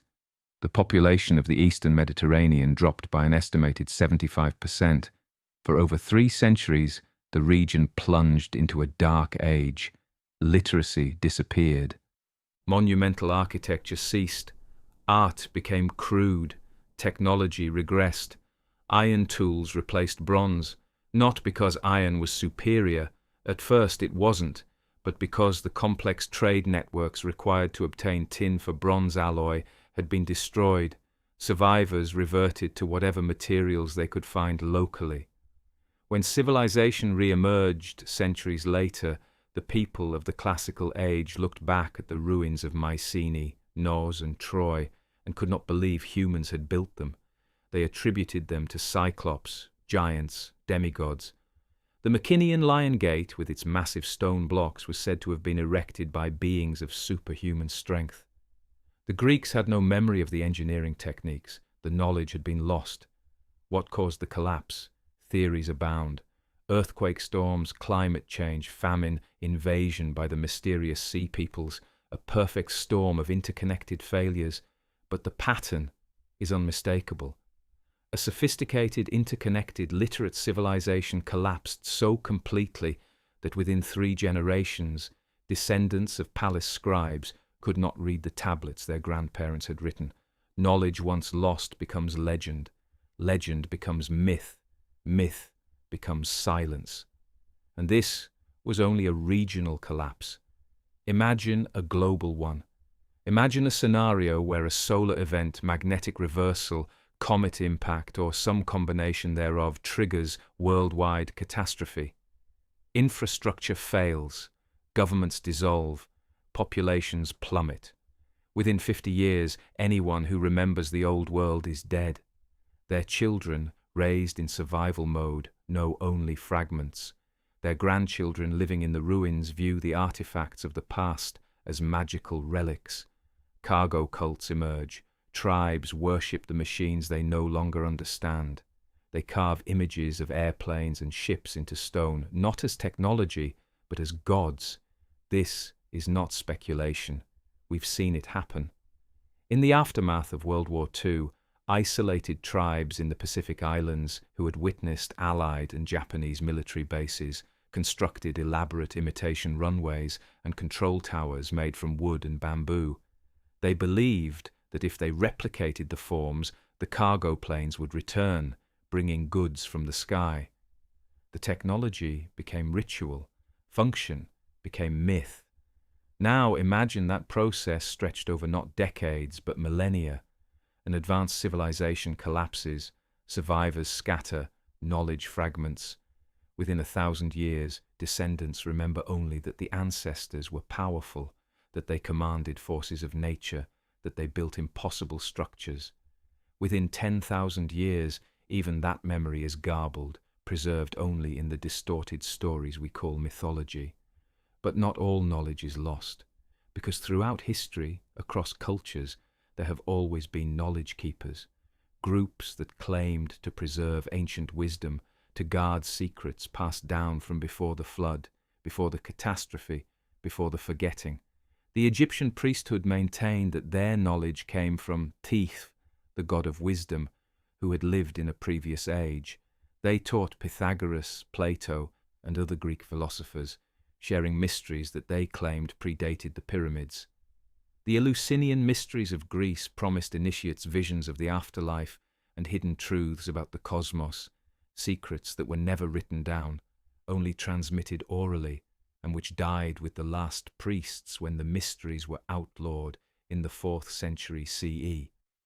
The Druids of ancient Britain reportedly possessed astronomical knowledge and geometric understanding that allowed them to construct megalithic observatories. They committed nothing to writing, preserving everything through rigorous memorization, an oral tradition that vanished almost entirely when Rome destroyed their groves. The Key and Awako peoples of Colombia claim to be the elder brothers of humanity, guardians of knowledge that maintains the balance of the world. They live in isolation, preserving rituals and cosmological understanding that they say was given to them by the first people, those who came before the flood. The Aboriginal Australians possess songlines, oral maps encoded in mythology that describe the landscape, water sources, and astronomical events. Some of these songlines appear to reference geographical features that were submerged at the end of the last ice age over 10,000 years ago, coastal landmarks now underwater, preserved in memory for hundreds of generations. These are not primitive superstitions. They are archives, mnemonic devices designed to carry critical information across vast spans of time in the absence of written language. And then there are the mystery schools and secret societies of more recent history. the Freemasons who claim descent from the builders of Solomon's temple and beyond, the Rosicrucians who speak of ancient wisdom from Egypt and Atlantis, the Hermetic tradition which traces its lineage to Hermes Trismegistus, the thrice great, a figure synretized from the Greek Hermes and the Egyptian Thoth. These groups have been dismissed as mystics, occultists, charlatans. But what if embedded within their symbols and rituals there are genuine fragments of pre-sea catastrophe knowledge, geometric principles, astronomical alignments, encoded histories? Not all of it. Certainly, much has been corrupted, misunderstood, embellished. But fragments remain, echoes of a previous age, preserved by those who understood that civilization is always one catastrophe away from oblivion. So, if we accept the pattern, cataclysms every 12,000 years, civilizations rising and falling, knowledge preserved and lost and rediscovered. How many cycles have there been? How many times has humanity climbed from the wreckage, rebuilt, only to be struck down again? The geological record suggests several major disruption events in the span of human existence. The Toba supervolcano eruption 74,000 years ago, which may have reduced human population to as few as 10,000 individuals. The meltwater pulses at the end of the last ice age around 14,000 and 11,600 years ago, which drowned coastlines and likely destroyed any civilizations that had developed along fertile, low-lying areas. The 8.2 kiloyear event, a sudden climate shift 8,200 years ago that destabilized early agricultural societies. The 4.22 kilo event around 2200 BCE, which collapsed the Ardean Empire, the Old Kingdom of Egypt and civilizations across Asia. If we assume a 12,000 to 13,000 year cycle and we count backward from the present, we get roughly 6 previous windows for catastrophic reset, 6 opportunities for advanced civilizations to have risen, flourished, and been obliterated so thoroughly that only myths and anomalous artifacts remain. We would be the 7th, not the 1st, not even the 2nd or 3rd. The 7th attempt by humanity to build something lasting. The 7th time we've tried to preserve knowledge, construct monuments, reach for the stars. And like the 6 before us, we are approaching the edge of the cycle. The point where the cosmic clock completes its rotation and the Earth, indifferent to our ambitions, resets the board once more. This is not defeatism, it is pattern recognition, and perhaps if we recognize the pattern, we can break it, or at the very least prepare. Because the ancients tried to warn us, they encoded the cycle into their myths, their monuments, their sacred calendars. They built structures designed to survive cataclysm. They hid knowledge in symbols, in oral traditions, in mystery schools.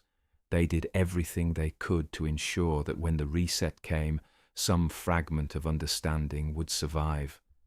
And now, it is our turn. Our responsibility, not to dismiss the warnings of superstition, but to listen, to preserve, to remember. Because if we are the 7th, then the 8th will follow. And what we do now, what we choose to save, what we choose to remember, will determine whether that 8th civilization rises from ruins or from knowledge. The pattern is clear. The question is whether we have the wisdom to see it and the courage to act. Knowledge is power. But what happens when knowledge becomes dangerous? Not dangerous because it threatens lives, but because it threatens narratives, orthodoxies, career structures built on consensus, academic empires founded on the certainty that human civilization follows one path, and one path only. A steady upward climb from savagery to sophistication, from stone tools to smartphones with no interruptions, no resets, and certainly no predecessors. What happens when evidence emerges that doesn't fit? When artifacts surface that predate the timeline? When discoveries threaten to rewrite everything we think we know about who we are and where we came from? In most scientific fields, anomalies are treasured. They're the cracks in the theory where new understanding breaks through. But in archaeology, anomalies have a different fate. They disappear. Not always literally, though sometimes literally. More often, they vanish into obscurity, filed away in museum basement, dismissed in footnotes, or simply never mentioned again. The pattern repeats across decades, across continents, across every corner of the archaeological establishment. Evidence that contradicts the accepted timeline is not investigated. It is ignored. And those who refuse to ignore it pay a price. Let's start with the giants. Between 1860 and 1920, American newspapers published hundreds of accounts describing the discovery of enormous human skeletons. Not slightly larger than average. Enormous, 7 feet, 8 feet. Some reports claimed 9 or even 10 feet tall, with double rows of teeth, massive skulls, and bone structures that suggested extraordinary strength. These weren't tabloid sensations buried in the back pages. They appeared in reputable regional papers, the New York Times, the San Diego Union, the St. Paul Globe, accounts filed by local officials, doctors, and town historians who witnessed the excavations firsthand. The descriptions were strikingly consistent. Skeletons found in burial mounds across Ohio, Pennsylvania, Wisconsin, Minnesota, Nevada, and California, often accompanied by sophisticated artifacts, copper tools, engraved tablets, elaborate ornaments. The remains were typically sent to the Smithsonian Institution for study and preservation. The Smithsonian was the nation's official repository of archaeological knowledge, the final authority on what mattered and what didn't. And then, the skeletons vanished, not all at once, quietly over decades. Researchers who later inquired about specific specimens described in 19th century reports were told the remains had been lost, misplaced, or damaged beyond study. Some were said to have been accidentally discarded during museum renovations. Others simply had no records at all, as though they had never existed despite contemporaneous newspaper documentation proving they'd been shipped to Washington. In 1985, a researcher named Ivan T. Sanderson claimed to have corresponded with Smithsonian insiders who admitted off the record that thousands of anomalous skeletal remains had been quietly disposed of in the early 20th century, dumped into the Atlantic Ocean to avoid complicating the established narrative of human origins. The Smithsonian has consistently denied these allegations, stating that no such skeletons exist in their collections, and that the newspaper accounts were either exaggerations, misidentifications of animal bones, or outright hoaxes. Perhaps they're right. Perhaps every single newspaper account was mistaken. Perhaps every local physician who examined the remains misunderstood basic human anatomy. Perhaps the Smithsonian's records are simply incomplete due to the passage of time. Or perhaps something else happened. Perhaps evidence that didn't fit. Evidence that suggested a population of extraordinarily large humans once lived across North America was systematically removed because it raised questions no one in power wanted to answer. What kind of questions? Questions like who were these people? Where did they come from? What happened to them? And most dangerously, what does their existence imply about the completeness of our evolutionary models and the exclusivity of Homo sapiens as the sole human success story? The giants are not alone. There exists an entire category of artifacts known in fringe archaeology as ouparts, out-of-place artifacts, objects found in geological strata where they shouldn't exist, tools embedded in coal seams that formed 300 million years ago, metal objects discovered inside solid rock, precision-engineered items that predate the supposed invention of the technology required to make them. The Dorchester pot, a metal vase inlaid with silver flowers, blasted out of solid rock in 1851 during quarrying operations in Dorchester, Massachusetts. The rock was Precambrian, over 600 million years old. The item was displayed, written about, and then vanished from public record. The London hammer, a tool with an iron head and wooden handle found encased in Ordovician stone, 400 million years old, discovered in London, Texas in 1934. Metallurgical analysis showed the iron had an unusual composition, high purity with traces of chlorine, unlike modern or ancient iron smelting. Mainstream archaeologists dismissed it as a 19th century hammer that had become encased in rapidly forming mineral deposits, a process they argue could occur in decades rather than eons, despite no documented examples of such rapid encasement elsewhere. The Koso artifact, a spark plug-like object found inside a geode in 1961 near Olanchia, California. The geode was dated to 500,000 years old. X-rays revealed a metallic core surrounded by concentric layers of mineral buildup. Some researchers claim it's proof of ancient advanced technology.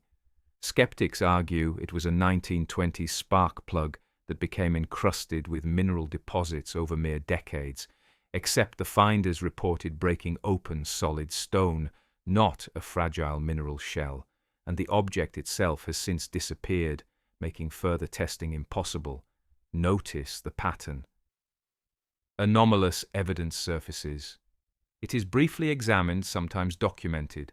Then it is dismissed often on grounds that require extraordinary assumptions of their own: rapid fossilization, mass hallucination, simultaneous hoaxing across continents, and Then frequently, the evidence itself disappears, lost, misplaced, destroyed, leaving only reports, photographs if we're lucky, and the lingering question, why is it so easy for inconvenient artifacts to vanish? Because careers depend on it, academic careers, institutional funding, publishing opportunities.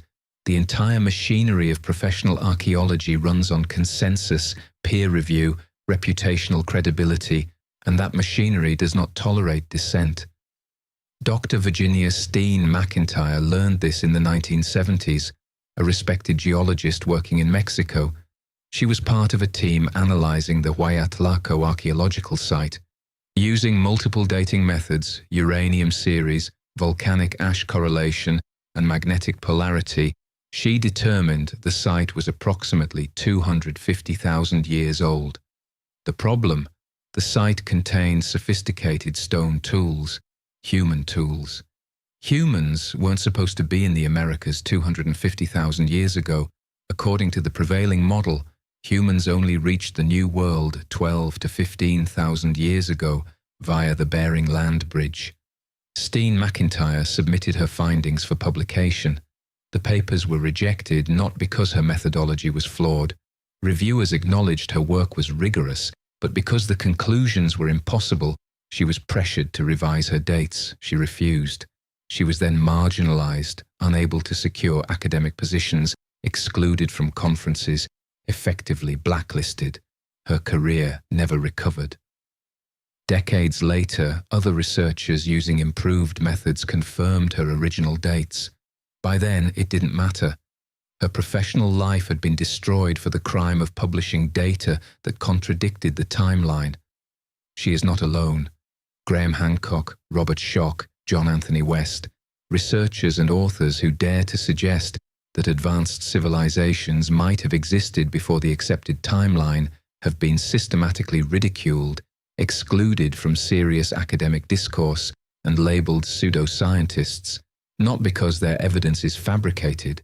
Hancock meticulously documents his sources. Schoch is a credentialed geologist whose analysis of the Sphinx weathering patterns is scientifically sound. But because their conclusions threaten the orthodoxy, they are dismissed. The message is clear: challenge the timeline and lose your credibility, your funding, your future.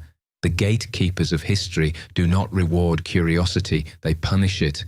And they have another tool, one more insidious than ridicule or career destruction: selective dating.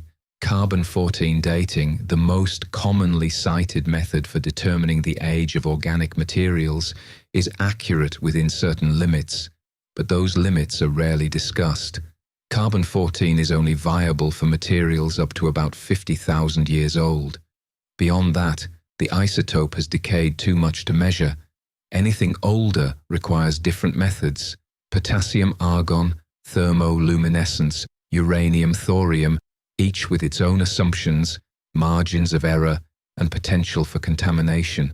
Here's what most people don't know. Archaeologists choose what to date and what methods to use. If a site produces a date that contradicts expectations, it can be discarded as contaminated. The sample can be redated using a different method until a more acceptable result appears. This isn't necessarily fraud, it's interpretive flexibility, but it means that anomalous dates can be erased not through conspiracy, but through the simple act of selective reporting. Even more telling, some sites are never dated at all. The Sphinx. Despite decades of debate about its true age, the Egyptian authorities have repeatedly denied requests for comprehensive radiocarbon or thermoluminescent testing of the structure and surrounding materials. Why?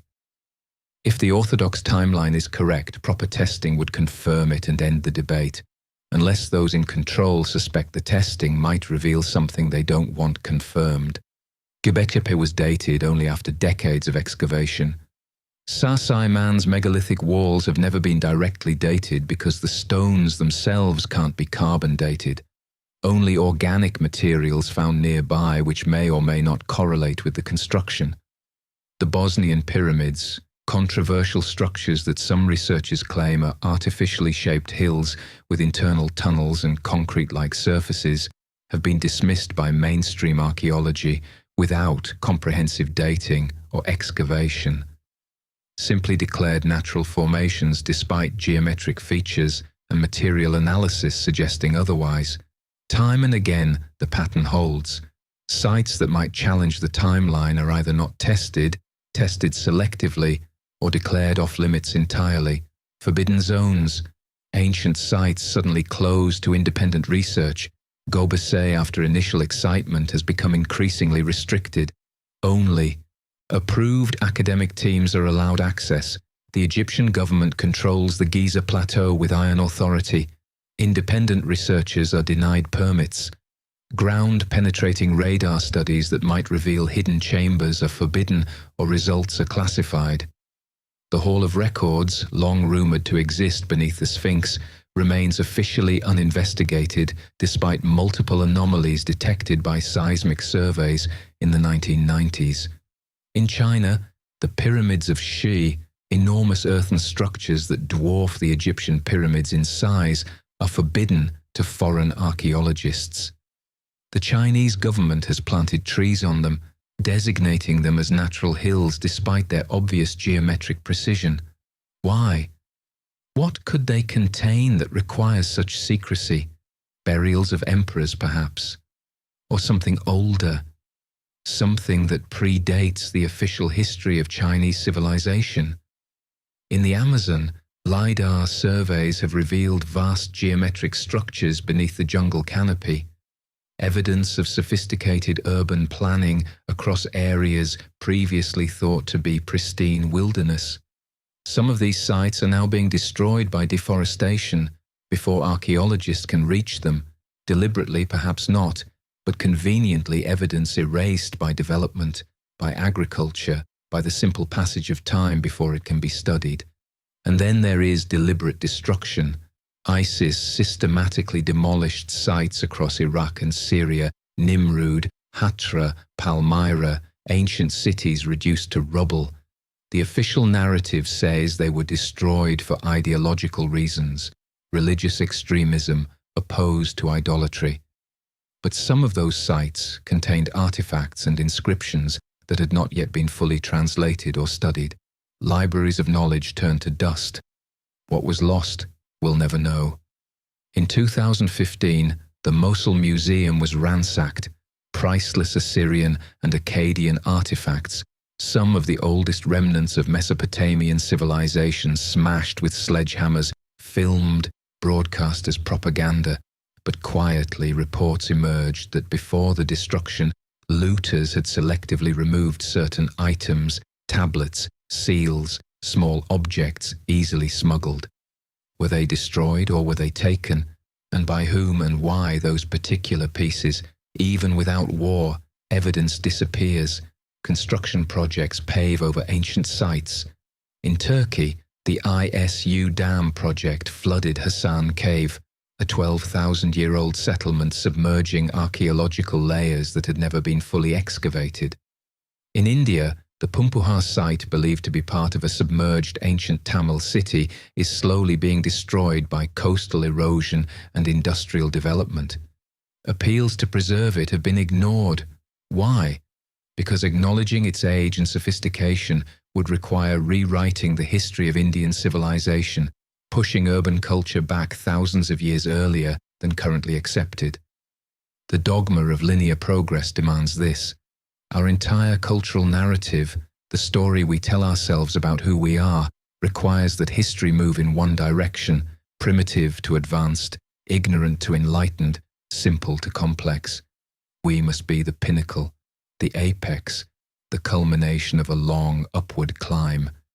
To suggest otherwise, to propose that civilizations rise and fall in cycles, that we might not be the first to reach our level of knowledge, that we might in fact be the seventh iteration of a pattern that repeats across deep time, is to threaten the foundation of modernity itself.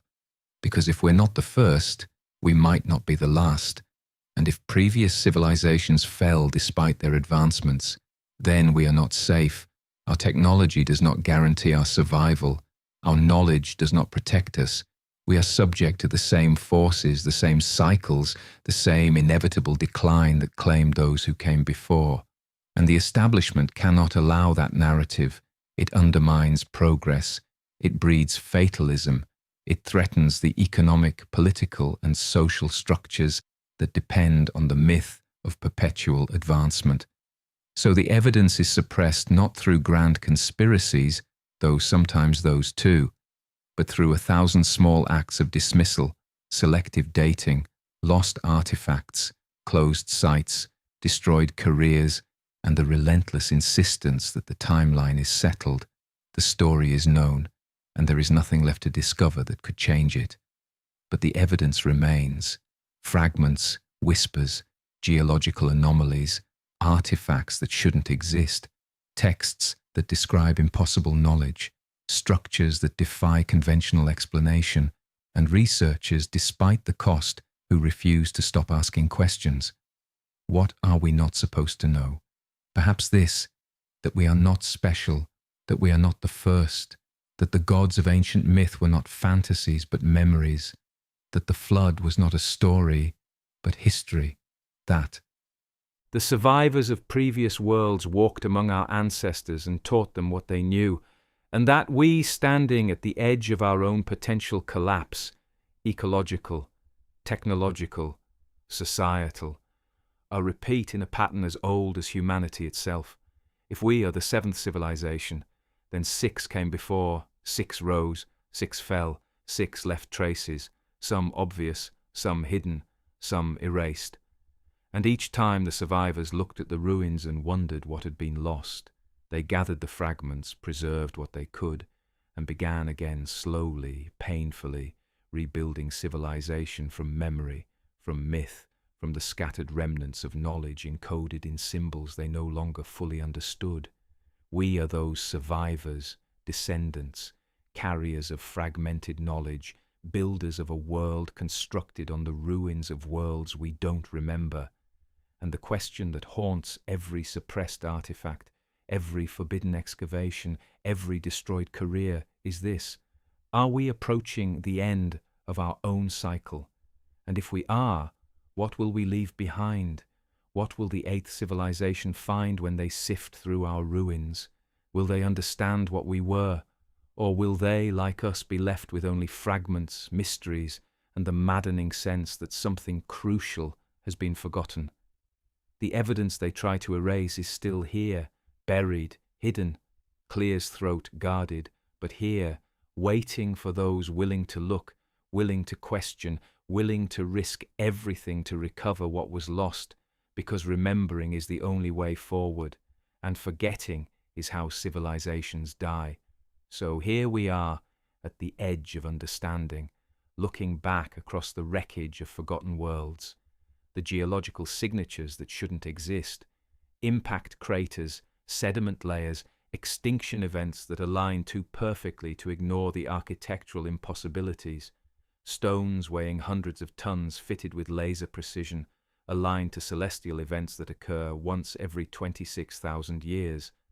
The technological echoes, Baghdad batteries, anti-Thera mechanisms, metallurgical formulas that appear fully formed with no evolutionary trail, and the textual testimonies, flood myths from 200 cultures, astronomical data recorded before telescopes existed, kings' lists that stretch back before history is supposed to begin. Each piece of evidence stands alone, vulnerable to dismissal. But together, they form something else entirely. A pattern, a convergence, a whisper from the deep past that grows louder the more closely we listen. The geological record speaks of cataclysm, the architecture speaks of capability, the technology speaks of knowledge, and the texts, those clay tablets, papyrus scrolls, and stone inscriptions scattered across every continent, they speak of memory, of civilizations that came before, of knowledge passed down, of cycles that repeat. We are told that civilization is linear, that humanity crawled from caves to cities through slow, steady progress, that every achievement represents the culmination of incremental discovery. But the evidence suggests something else. That history moves in waves, that civilizations rise, reach heights we can barely comprehend, and then fall. That knowledge is not only gained, it is lost, buried, forgotten, and occasionally, if we're lucky, remembered. And here's what makes this moment different from every other era in human history. We have the technology now to see what our ancestors couldn't. Ground-penetrating radar that reveals cities beneath jungles, satellite imaging that maps civilizations swallowed by sand, DNA analysis that rewrites migration patterns, carbon dating that pushes timelines back millennia, computer modeling that tests ancient astronomical claims and finds them disturbingly accurate. We are excavating not just ruins, but memory itself. And what we're finding doesn't fit the narrative we were given. The question then is not whether advanced civilizations existed before ours. The evidence is already there, carved in stone, pressed in clay, embedded in the Earth's crust. The question is this: what destroyed them? What mistake did they make that we in our hubris believe we won't repeat? Climate catastrophe, nuclear war, cosmic impact, social collapse, or simply forgetting, allowing the knowledge that sustained them to slip away generation by generation until nothing remained but myth. Because that's the true warning encoded in every flood story, every ruined city, every astronomical tablet. Civilizations don't fall because they lack knowledge. They fall because they forget to preserve it. They fall because they stop listening to the past. They fall because they convince themselves that this time will be different. We are the 7th civilization, or perhaps the 8th or the 10th. The number doesn't matter. What matters is that we are not the first. And unless we learn from those who came before, unless we study their achievements, investigate their catastrophes, and preserve their warnings, we will not be the last. So here's what I'm asking you to do. If this evidence resonates, if these patterns feel true, if something in you recognizes the whisper of forgotten worlds, engage with it. Leave a comment below. Tell us where you're listening from. Share what mysteries in your own region point towards something older. Subscribe to this journey because the story is far from over. The evidence is scattered across the world, buried in archives, hiding in museum basement, waiting beneath unexcavated sites. And every discovery brings us closer to understanding not just who they were, but who we are. The choice to remember belongs to us.